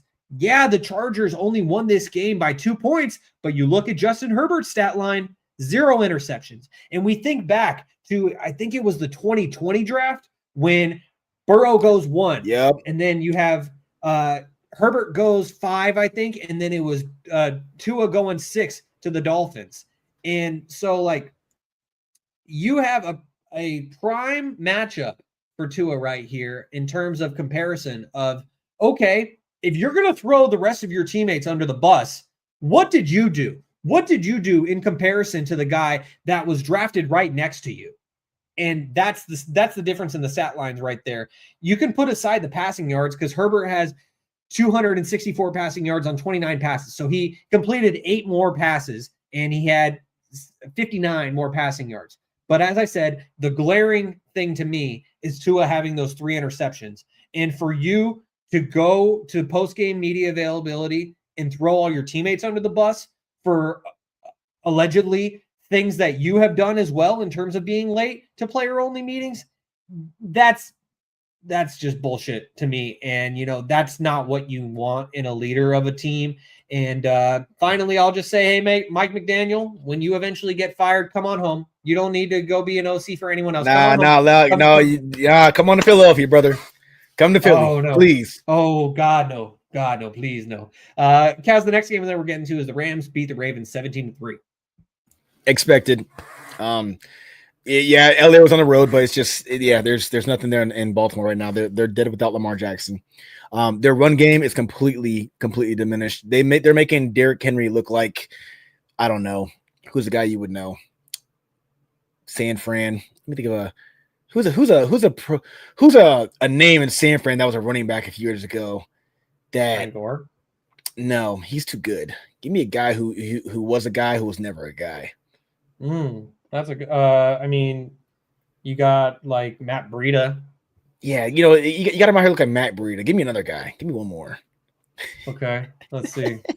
Man, we're going down the rabbit hole. I didn't expect. Yeah. Let's go down there. Yeah, Tevin Coleman. Give me another guy. Raheem Mostert. Yeah, Raheem Mostert.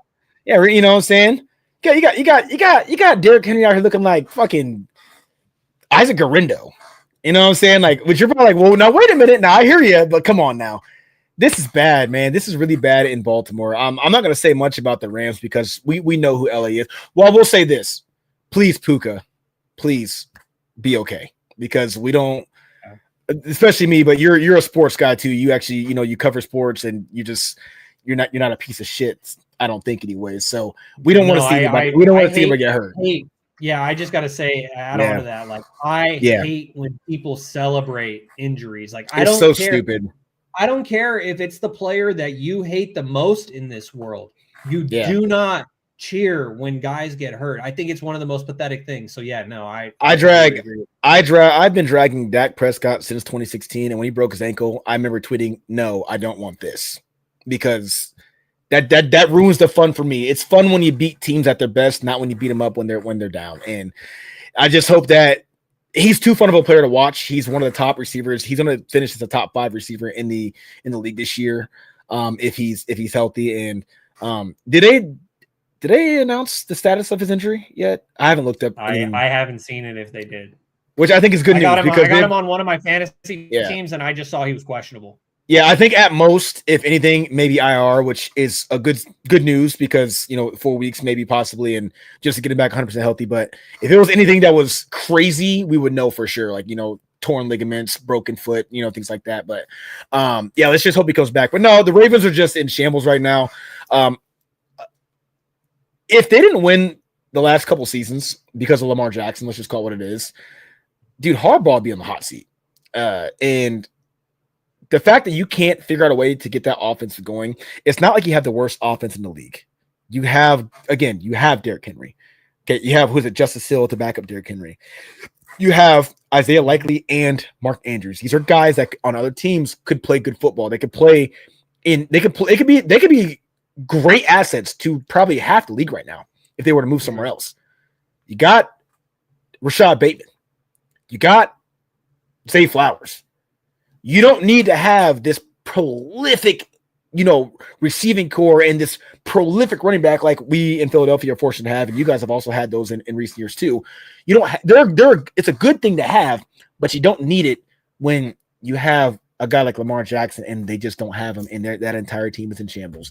If this doesn't show you that man has deserved both of the MVPs that he's won out, if not even last year, like I mentioned how Josh Allen did play well, and he's the reason why they were winning games. But Lamar Jackson playing out of his mind, I don't know what will. They took Lamar Jackson out of the equation, and that team went straight to shit. So the Rams, I easily took the Rams. And if Lamar was there, I would have fuck no. I would have took Baltimore to win that game probably by 10 points. So just shitty, man. I feel bad for the Ravens fans. I feel bad for the Ravens, and I definitely feel bad for Lamar and Derrick Henry. I think Derrick Henry's he's at that point now, man, where he might have another year or two in him, and we got to say goodbye to the King. So a wasted few games is not good for Derrick Henry and Derrick Henry fans, and hopefully they figure it out soon.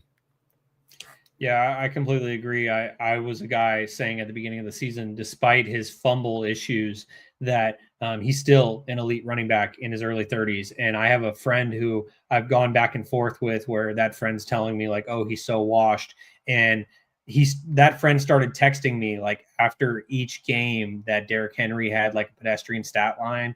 And I'm like, look at what's around him right now. Like, context matters. It's as you said, like Derrick Henry is like turning into Matt Breida, Raheem Mostert, whatever mid running back you want to throw in there, like, because coming off of damn near a 2,000 yard season, by the way, coming off a 2,000 yard season healthy, and this is what you see. Exactly. And so it context matters, and what's around him certainly matters as well. And so I think you bring up a great point that maybe the Ravens need to just start being sellers right now.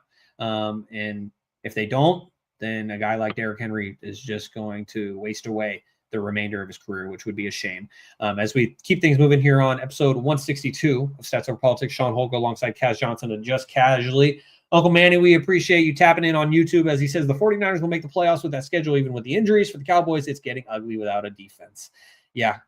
Hey, Uncle Manny is one of the Cowboys fans who actually tells it like it is and knows the reality for what it is. And so we appreciate Sorry, Uncle Manny. I know you don't know me, but yeah, I will continue to slander your Cowboys because I have to. You see what's on my hat. I have to. It's in my blood.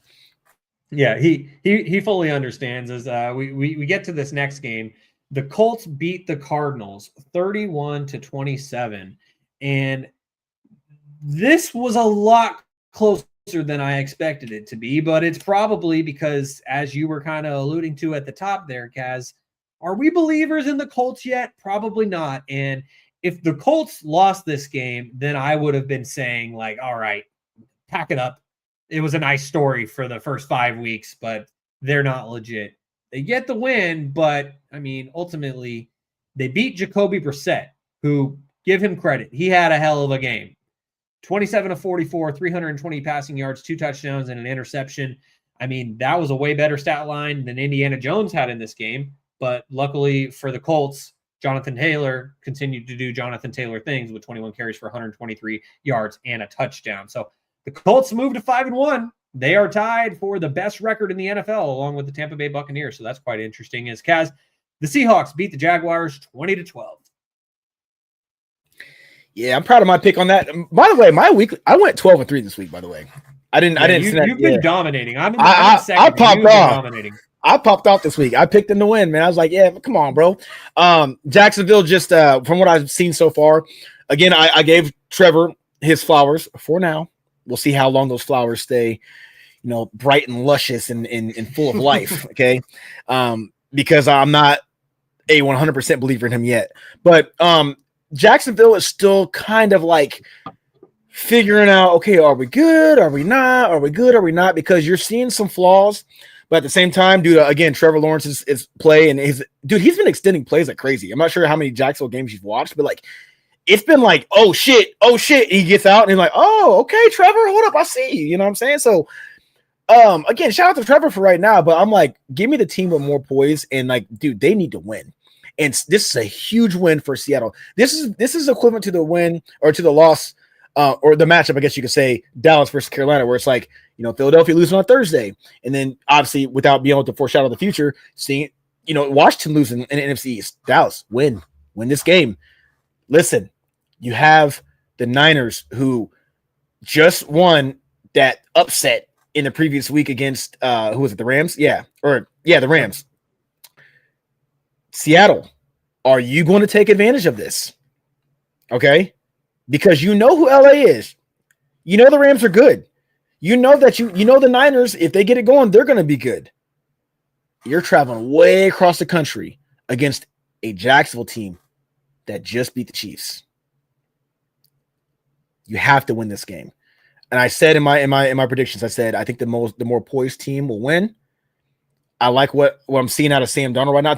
I think football fans all across the world is liking what they're seeing out of Sam Darnold. Jackson Smith-Njigba is the best wide receiver in football right now. And that's not opinion. That's statistically. He has more yards than anybody, if not mistaken. Shout out to him, too, for, DK leaving and him stepping up. Like, okay, I'll be the number one. And for some strange reason, I guess Zach Charbonnet is a guy because – he's splitting carries truly with Kenneth Walker, which I did not foresee happening at all. I figured he'd be a true just, third down back, but no, they're like splitting. It's like 50-50 there, which if you know anything about football, you got 2 good running backs, a nice 2-headed monster. That's a good problem to have. You give those guys a real good break. One guy can go in and take over and the other guy can rest or vice versa. That's awesome while your quarterback's playing out of his mind. So yeah, Seattle winning that game,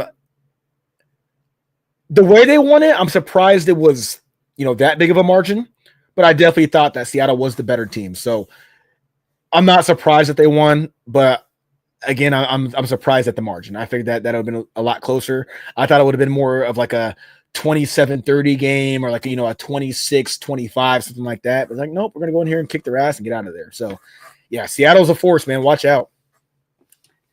Yeah, I've been a believer in the Jaguars ever since I saw them beat my 49ers, and maybe it was a little biased for me picking against the Seahawks, but I was wrong on that one. And so kudos to you for that, as I follow another game behind you in the Stats Over Politics pick'em that you have been leading, I think, the entire season so far. So kudos to you for that. Next game I got, this was a stinker of a matchup as the Raiders beat the Titans 20-10, and this was ultimately the final straw for the Titans ownership, as the Titans end up losing to the Raiders 20-10, I believe a week after they beat the Cardinals in Arizona. And they came back from down 21-3 in Arizona to beat the Cardinals. But I guess losing to the Raiders was the final straw, as I said. And, the Raiders, they got the job done in this one. For me, someone who tanked all last year in dynasty fantasy football to draft Ashton Jinty, I was glad to see that he had himself a solid game in this one with 23 carries for 75 rushing yards and a touchdown. But, is it time to say free Cam Ward? Because he has looked solid, but whether if it's his receivers dropping the balls or his O-line not blocking properly for him not getting any help from Tony Pollard out of the backfield, Cam Ward is kind of in isolation out there in Tennessee. So I wish him the best of luck, but good for the Raiders, I guess. The Raiders, I don't know the next time that they're going to win a game. So be happy, Raider fans. As I will say this before you move on, yeah. before you move on, Cam Ward's kind of looking very similar to a guy I was giving a little bit of credit earlier, Caleb Williams. Again, what's going on? He's not looking bad, but at the same time, is it really his fault? And you can point the finger at Caleb and this, and that, and the other, but it's like we're not gonna pretend like the Bears weren't dog shit before he went there. The Titans were in shambles, and I mean, this is what happens when a good rookie goes to a bad team. We've seen it before. I don't understand why people are shocked at the the disappointment in what's happening in Tennessee. It's very normal. Yeah, I just hope that Cam Ward's dad has the patience to make it through the season, because I think it was week 1 when his receivers were dropping like 3 passes and Cam Ward's dad was just going nuts in the stands. And so I just hope that he has the mental sanity to make it through an entire Tennessee season. But I guess we'll have to wait and see. Kaz, is the next game, we're getting to our final 2 here. The Packers beat the Bengals 27-18 in Joe Flacco's debut. Yeah. I got nothing on this one, man. I ain't gonna lie to you. I really don't. I can't put a finger on it. It's like Packers coming off of a bye. Sometimes you come off a bye, you're sluggish. Sometimes you come off hot. I think more often not, teams are kind of sluggish. They more so focus on getting healthy and preservation or preserving their guys versus, hey, we need to come out here and we had a week and a half, 2 weeks of hard practices. No, they're usually just rehabbing for the most part and get ready for either the longer half of the season or the end of the season if they have a later bye. So, I mean,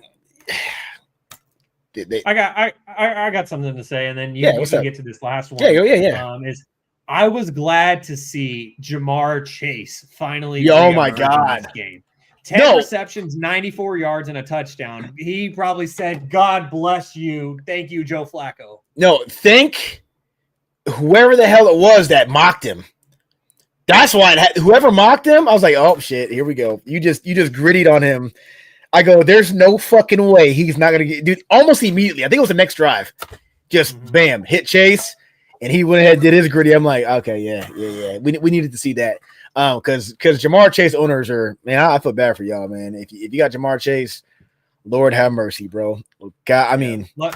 Luckily I don't, but yeah, and in that run that he went on Sunday, he had that crazy catch up the right sideline where it wasn't necessarily double coverage, but the second defender was coming in on him from the end zone. And so and I think it was a one-handed snag, it was phenomenal. Yeah. Yeah. And so I was glad to see Jamar Chase reemerge in this game. And I know that he is thanking the Lord for Joe Flacco replacing my guy, Jake Browning from Folsom High School.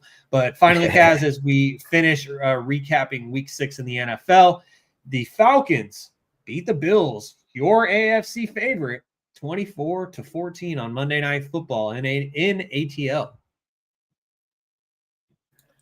Oh, well, I mean, I think we all picked the Bills to win that game. But actually, no. I think there was one person who picked the Falcons.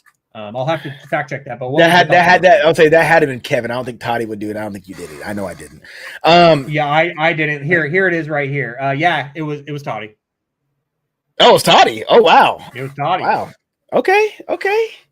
Toddy loves his young college guys, the Penixes and the Drake Mays and the Caleb Williams and the Shadors. He loves those guys, but I mean, shit, man. I talked about it earlier. What happens when you got a good run game?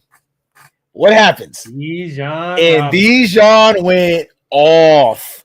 Yeah, he did. Off. They had no answer for Bijan Robinson. Two of my fantasy teams were grateful for that. And you want to know who didn't have a good run game? The Buffalo Bills. How do I know? Because I needed just a nice little 17-point game out of James Cook. Not even close. Now, I needed a James Cook game, a little something. Not even close. Josh Allen also, I think he only rushed for like maybe 25 yards. If I after the game was kind of out of touch, well, out of reach for my eyes, I was like, okay, I'm kind of shutting it off. But I had some money on it. I figured Josh would have scored. I figured that James Cook would have had a nice 100 all-purpose yard game, and it went the Falcons' way, man. And then because of one guy only. Actually, no, one guy and one side of the ball. Their defense played well. Their defense actually played really well. And their run game was awesome. Dallas Cowboys. Take notes. I'll say it again. Their defense played well, and their run game was awesome.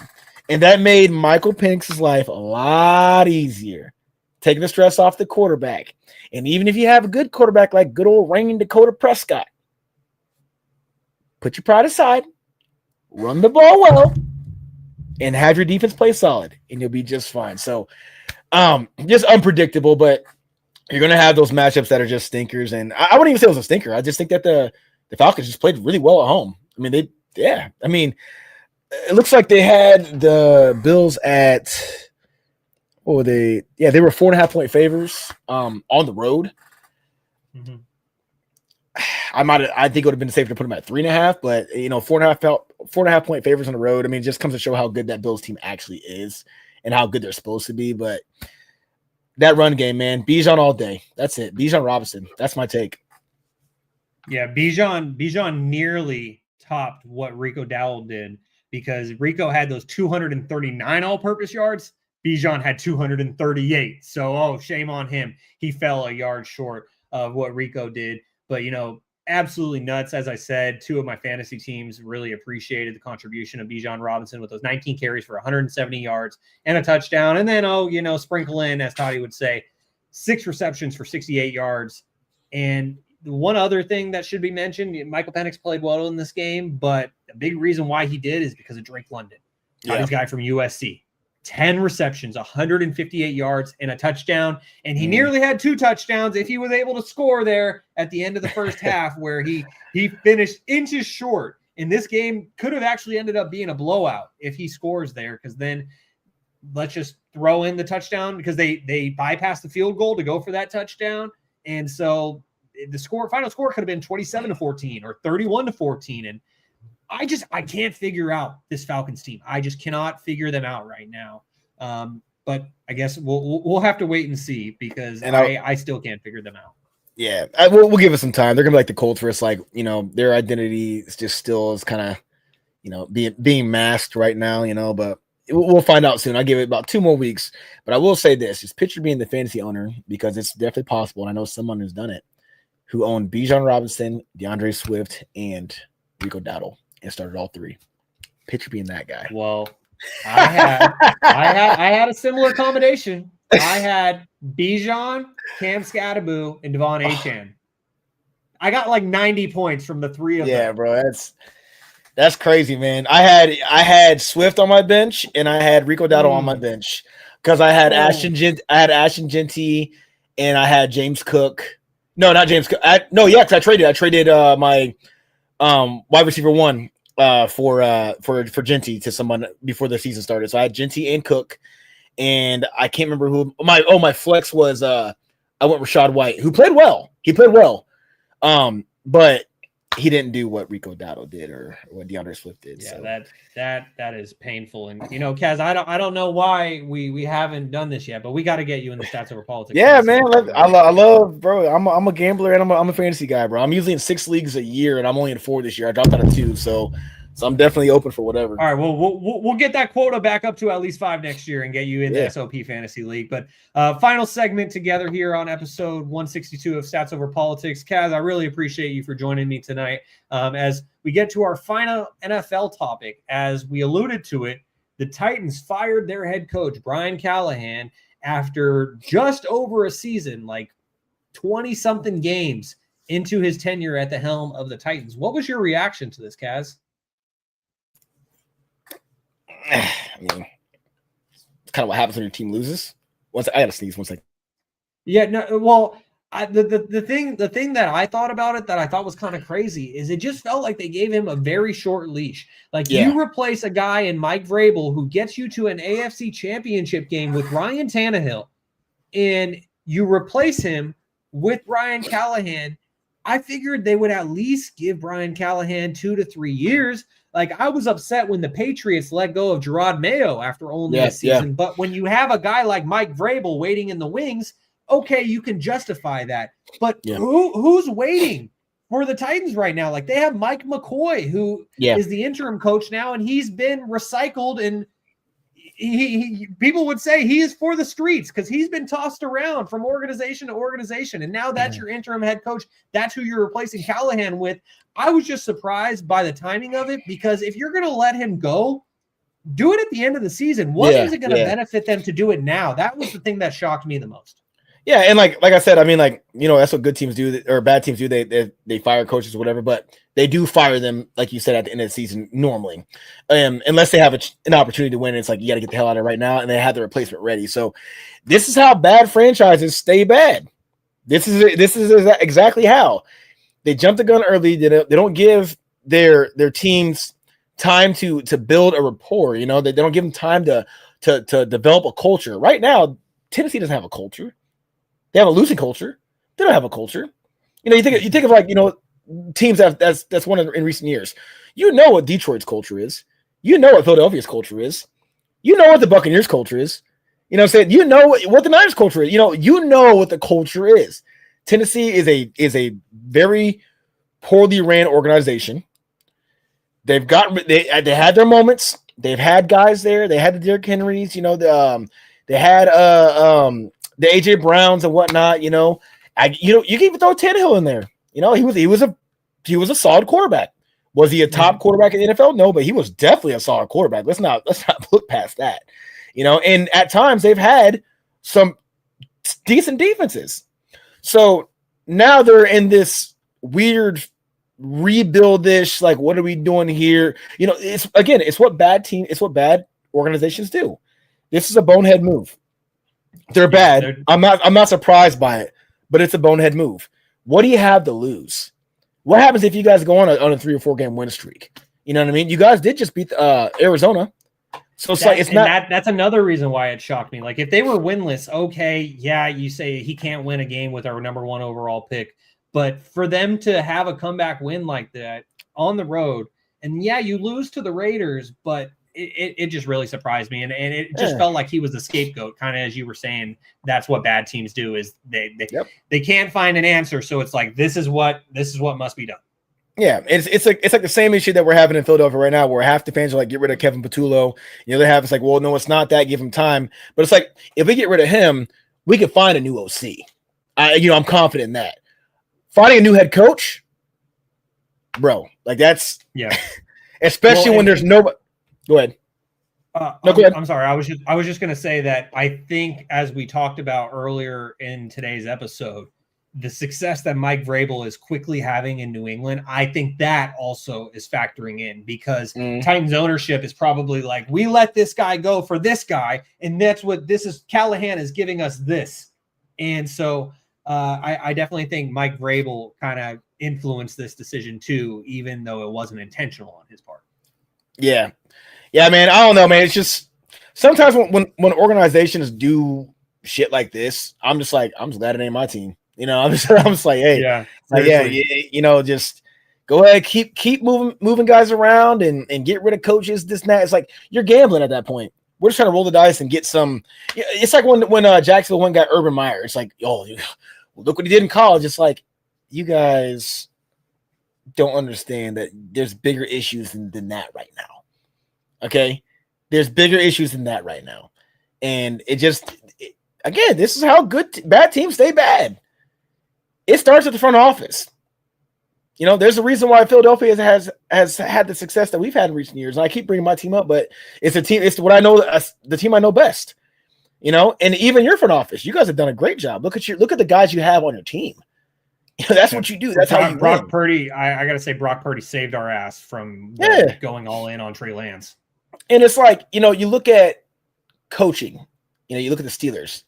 There's some Steelers fans out there that would say things like, "Man, we got to get rid of Tomlin." Why? Stupid. What do you mean? You've never had a losing season. Do you know how fortunate you are? Stop being so bougie. Quit being greedy. Be happy. There are teams out there that have not had a winning season in years. Raiders. Like a lot of years.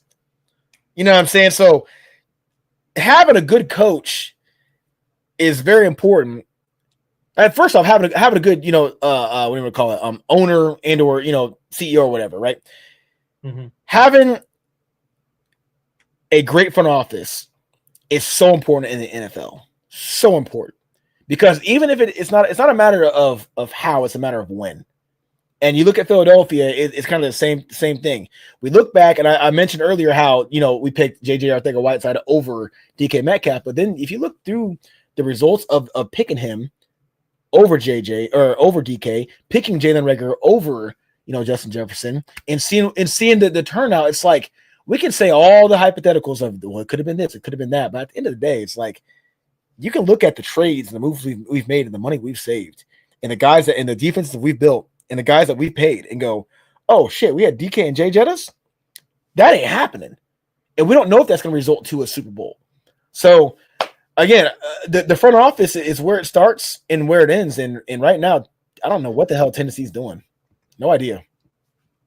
Yeah, I don't understand it either. And I think you really nailed it just as far as how we feel as Eagles and 49ers fans, because anytime that Kevin trolls me and he's like, oh, it's time to fire Kyle Shanahan, it's shit like this where I'm like, this is a prime example of why you don't. Not only what Kyle Shanahan has won with the guys that he has, specifically at quarterback, when you look at Mac Jones or Jimmy Garoppolo, so on and so forth, but also it's like, as we talked about with Brian Callahan, okay, they fired him. Who are they going to replace him with? If you don't have a better replacement, then hold on to the guy that you have until you get a better replacement. And that's always my argument for why the 49ers need to hold on to Kyle Shanahan. And also he's arguably one of the best offensive minds in the game, period.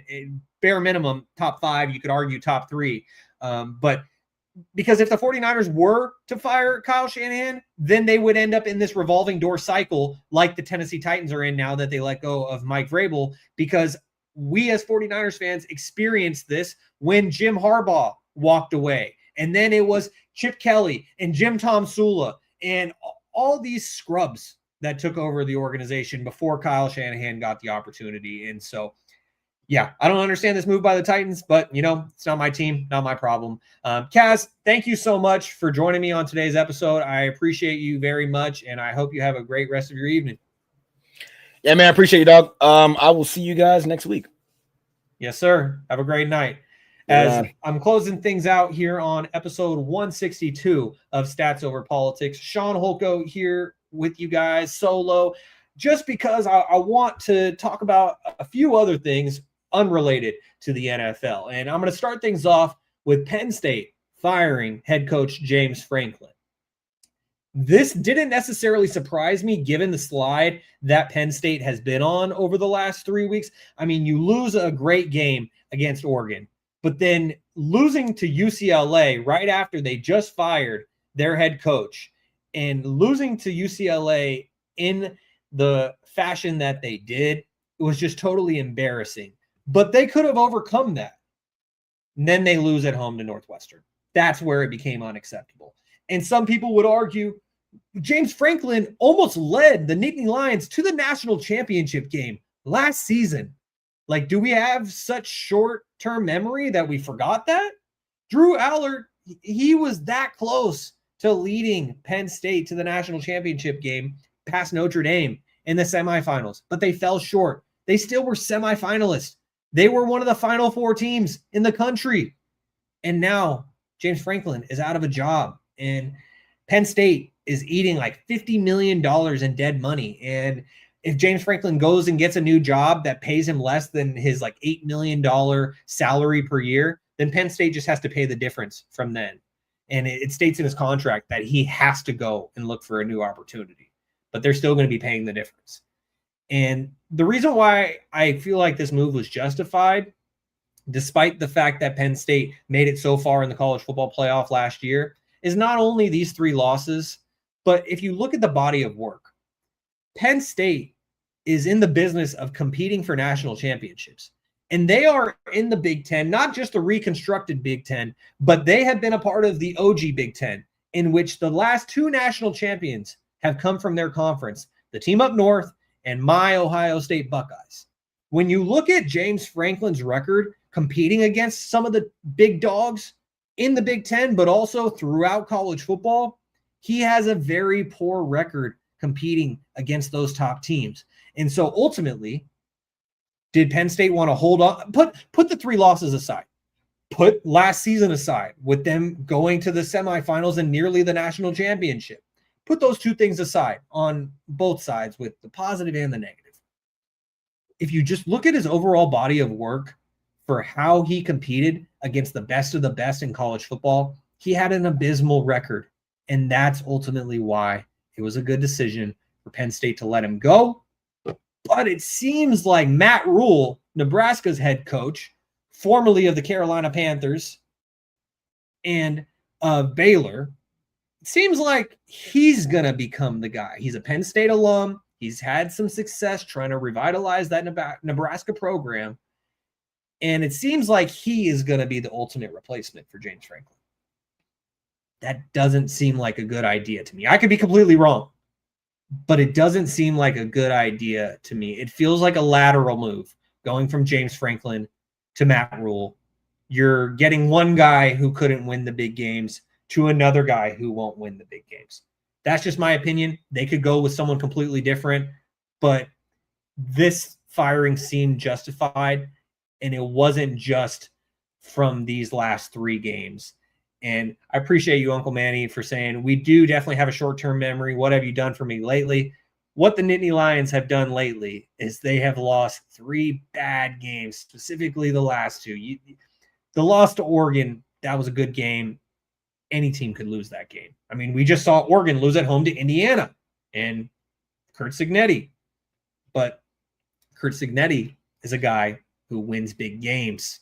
Whether if he was at James Madison to now at Indiana, he wins big games. That's something that James Franklin could not accomplish in his time with the Nittany Lions. But hey, the thing I'll remember the most from James Franklin's tenure as the head coach at Penn State was the fact that he played an integral role in Chad Powers, a.k.a. Eli Manning's ultra persona, as James Franklin was the one who helped Eli Manning go undercover for his show Eli's Places. And now the Chad Powers character is being spun off into a TV show that Glenn Powell is playing Chad Powers. Chad Powers is my biggest takeaway and memory from James Franklin and his tenure at Penn State. And that says it all right there. As I'm keeping things moving here on episode 162 of Stats Over Politics, Shaun Holko here with you guys solo for about 5 to 10 more minutes.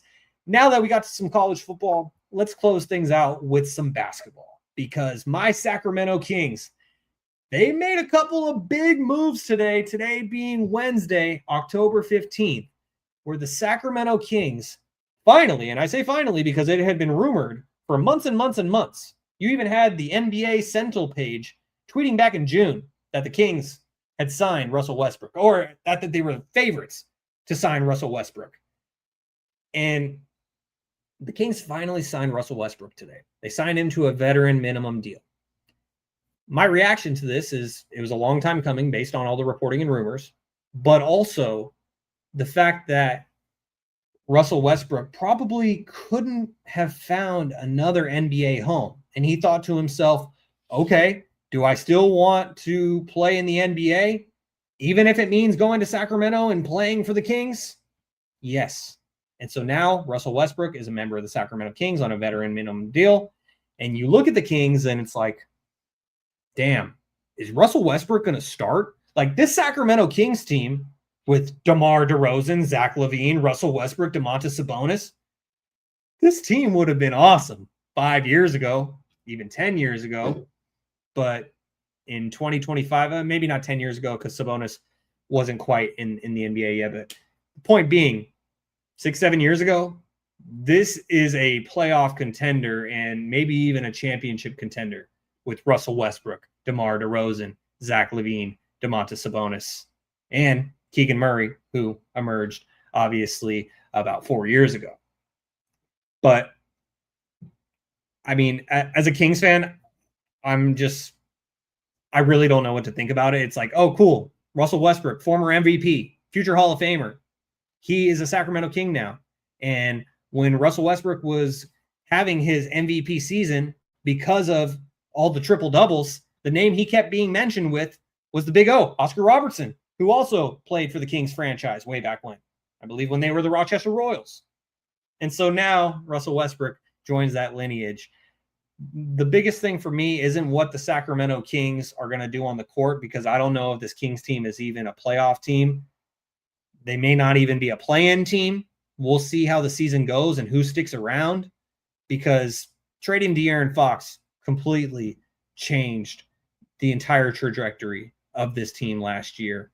But it wasn't just trading De'Aaron Fox. It was firing Mike Brown that ultimately led to the Fox trade, because De'Aaron said, I finally have a coach that I like playing for and want to play for. If you're going to let him go, let me go too. And so now the Kings went from having a core of De'Aaron Fox, Keegan Murray, Domantas Sabonis, Malik Monk, to Malik Monk is trade bait, and the Kings have a bunch of players that are about to enter the NBA retirement home. And so I don't really know what to think about it. This was expected. But the biggest question for me isn't whether the Kings will make the playoffs and bypass the play-in round. The biggest question for me is it worth it for me to buy a Russell Westbrook jersey? Because at the end of the day, he's a future Hall of Famer. He is an MVP. And when Vince Carter made his cameo in Sacramento, I went and bought a Vince Carter jersey because half man, half amazing. And I'm starting to contemplate getting a Russell Westbrook jersey just for the fact that he put on a Sacramento Kings jersey. And it's kind of a random jersey to have too. So welcome to Sacramento for the Brody. But the other Kings news from today was that they extended their arguably one core young piece. I don't know if Devin Carter can necessarily be in that discussion yet. So the Kings extended Keegan Murray with a 5-year, $140 million contract. And my reaction to this was, I just hope he continues to develop, because his development got stunted big time last season with the addition of DeMar DeRozan. DeMar DeRozan was arguably the biggest and most important free agent signing in Sacramento Kings history, but yet it almost seemed to do more harm to the Kings in their future than it did benefit them. It really seemed to be detrimental with the signing of DeMar DeRozan because of the effect that it had on Keegan Murray. Keegan Murray was coming into his own. He was getting more confident. All those one-on-ones that he had against De'Aaron Fox throughout the summer, he was displaying that confidence and that ability to go out there and get a bucket and not just stand behind the three-point line and be so passive. But then DeMar DeRozan came to town, and DeMar is as great as he is. He's the mid-range assassin, but DeMar is a three. So is Keegan Murray. So because Keegan Murray is lengthier than DeMar DeRozan in terms of height, but also wingspan, you put him at the 4, so then he's playing out of his position. Then we see Keegan Murray regress, and he goes back to that timid player, not being aggressive, just sitting on the wing. And now you just signed Keegan Murray to this contract extension because you had to. The Kings weren't going to, the Kings are getting Russell Westbrook to come to Sacramento because probably no other team wanted him. So now he's coming to Sacramento on a veteran minimum deal. DeMar DeRozan was the biggest signing in franchise history because no one wants to come to Sacramento. And that's not a slight to DeMar. When DeMar signed with the Kings last year, I, for one, was so excited because it was like, oh my God, the Kings finally have enough credibility that a multi-time All-Star wants to come here, wants to play here. But he wanted to come play here in large part due to De'Aaron Fox. Now Fox is gone. DeMar is like, yeah, last year was a shit show. Kind of stuck here now. So I love DeMar DeRozan, but for his sake, I hope that he gets traded this year so he can go play for a contender in his last couple of years of his career, but mainly so Keegan Murray can continue to develop. Otherwise, this 5-year, $140 million contract was a complete waste. So as I said with my initial reaction, I just hope that with this contract extension that Keegan is able to continue developing, because that's what the Sacramento Kings need. And finally, here on episode 162 of Stats Over Politics, Shaun Holko here rocking solo with you guys tonight, just to get to some timely topics here at the end. I got 3 thoughts on the WNBA because the WNBA playoffs just concluded, and we haven't talked about the WNBA playoffs at all. And that is in large part my fault. You all know, for those who have listened for a long time, you know how passionate I am for the WNBA and how locked in I've been over the last 5 years. And this was arguably the biggest season that the WNBA has ever had. And here we are talking about it at the end of a 2-hour podcast. It needs to be talked about, but it's a shame that it's gotten kicked down. The can has metaphorically been kicked down the road so many times. But now's my time to talk about the WNBA, so let's get to it. 3 thoughts on the WNBA, starting off with the champions, the Las Vegas Aces, who won their 3rd championship in the last 4 years, continuing to build on their dynasty. A'ja Wilson is not only the solidified best player in the WNBA, she is arguably now the greatest of all time. You look at her resume with all the MVPs, all the Defensive Player of the Year awards, first team All WNBA. I could go on and on. She won a national championship when she was in college at South Carolina, but she has gotten even better as she's gone on to the pros. And now with a 3rd championship in 4 years and being the centerpiece of the team to do that, they went back to back.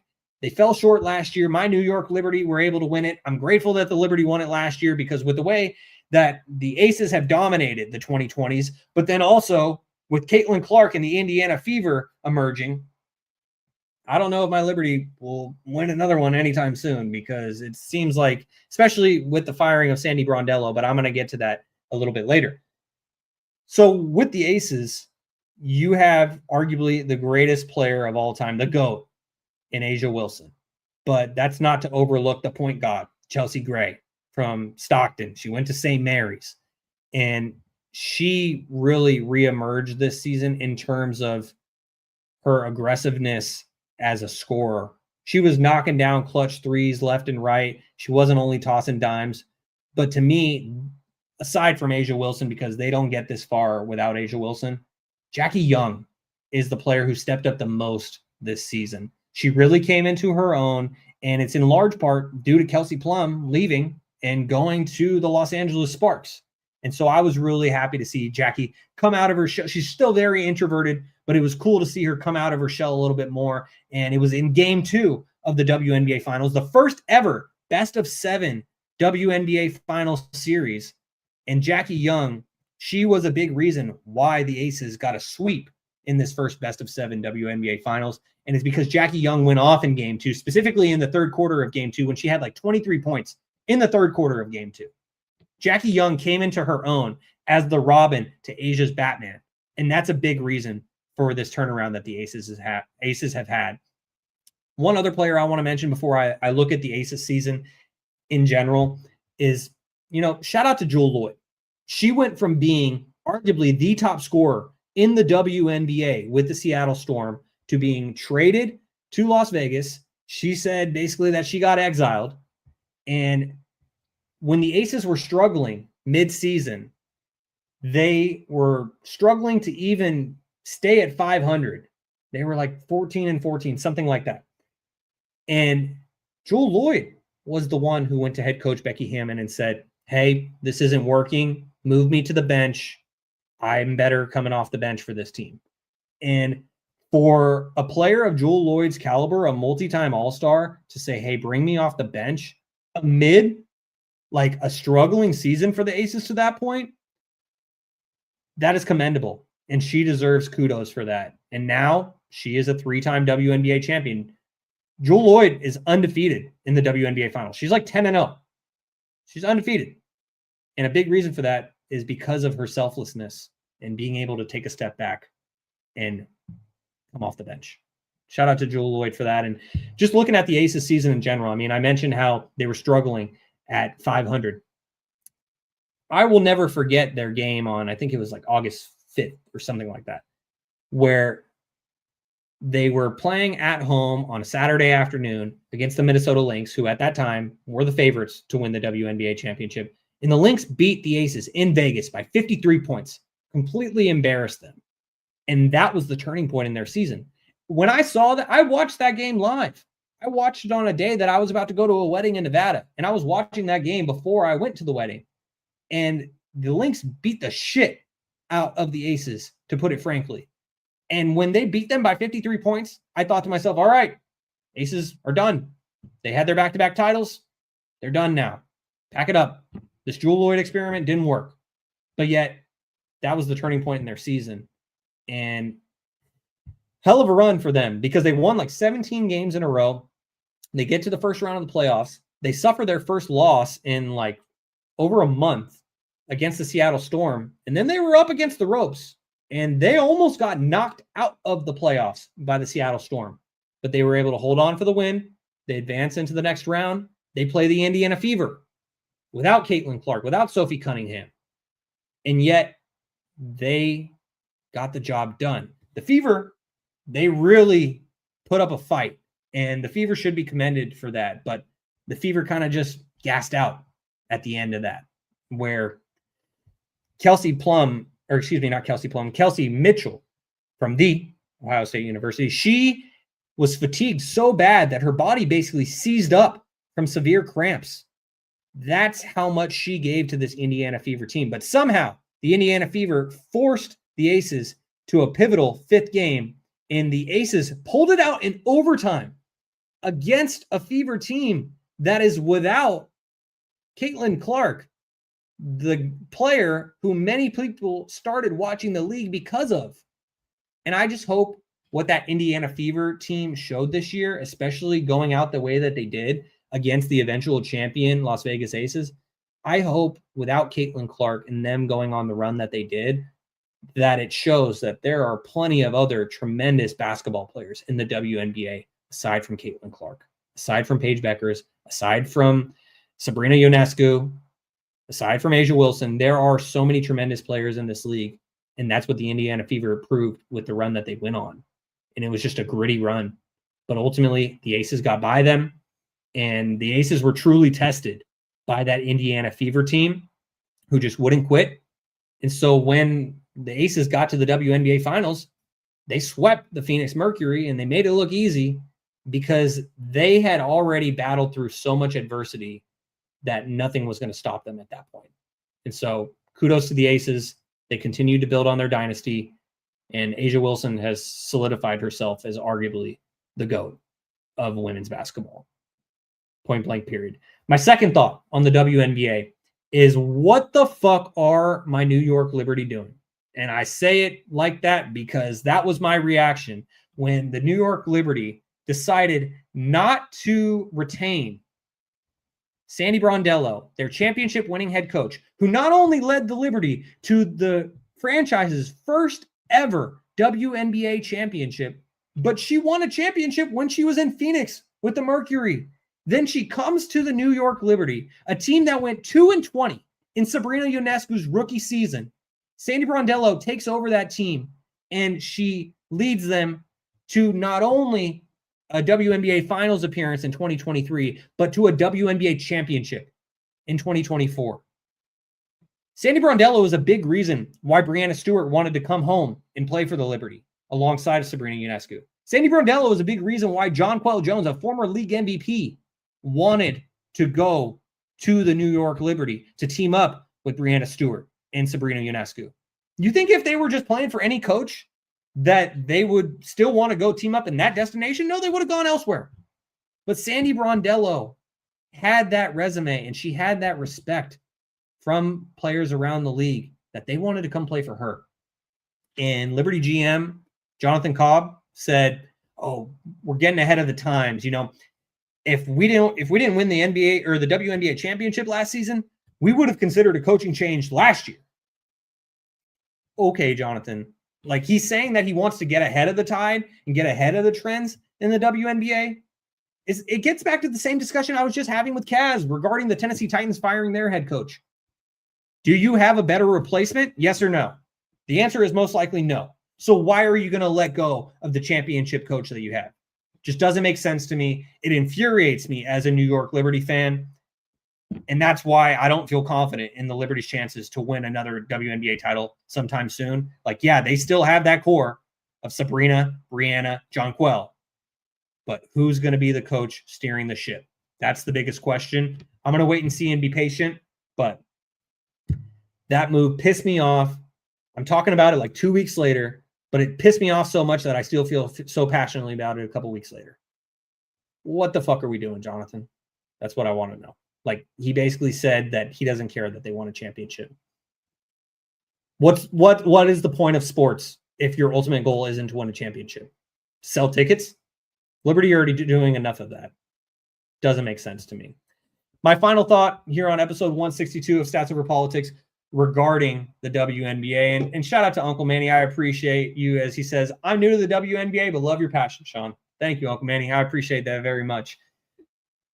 I just want people to give the WNBA a chance. Like, if you watch a game and you say, "Hey, that style of basketball, whatever, wasn't for me," that's okay with me. What has bothered me over the years, and something that Caitlin Clark is changing when it comes to the overall narrative, is the fact that people don't even want to give the WNBA a chance. Like, they perpetuate all these stereotypes about the WNBA, and I'm not even going to repeat those stereotypes, but I've heard it all over the last 5 years of being a WNBA fan. And I covered the WNBA as media starting in 2021 up until 2023 when I covered the WNBA finals.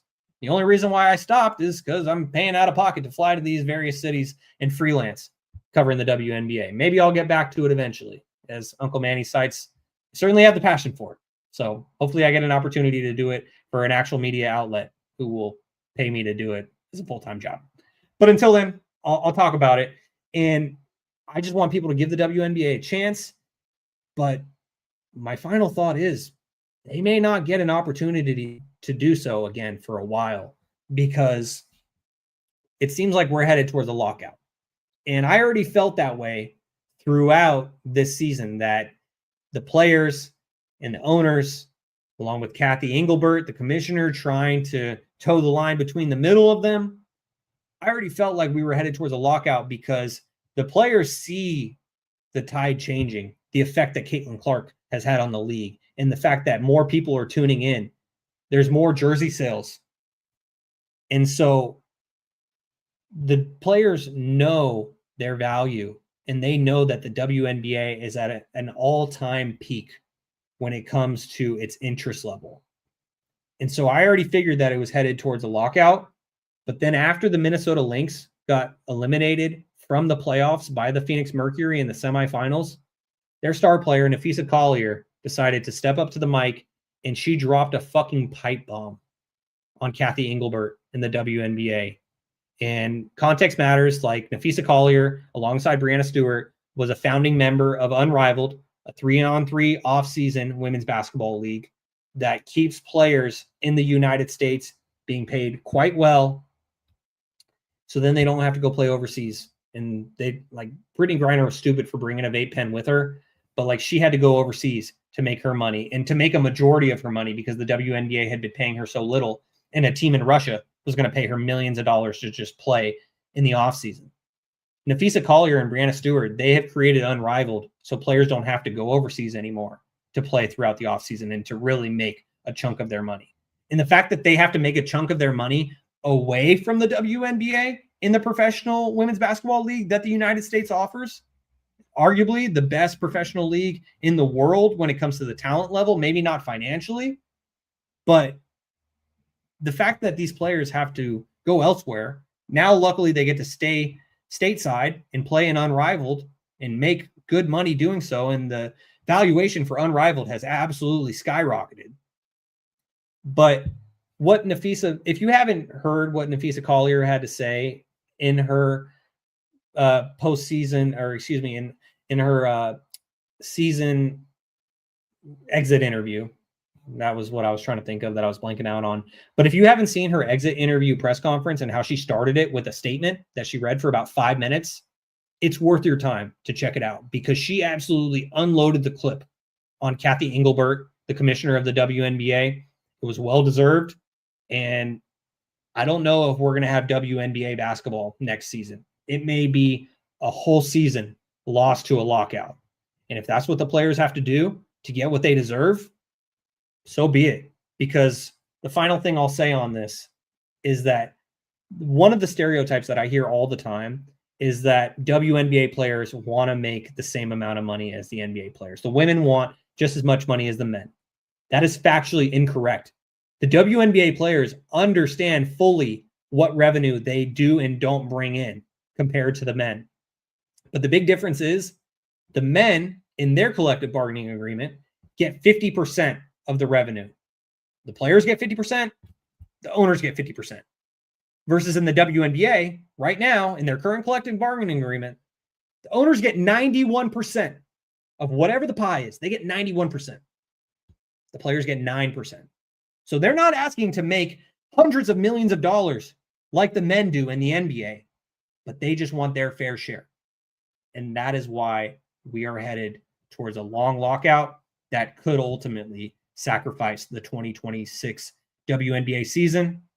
But I'm just grateful that the 2025 season was one to remember. Congratulations to the Aces for continuing to build upon their dynasty. That's it for episode 162 of Stats Over Politics. Make sure to give us a like on YouTube. It helps us a lot. And if you enjoy the podcast, hit subscribe to get notifications when we go live. You can follow us on Instagram and TikTok at Stats Over Politics, and on X at Stats or Politics.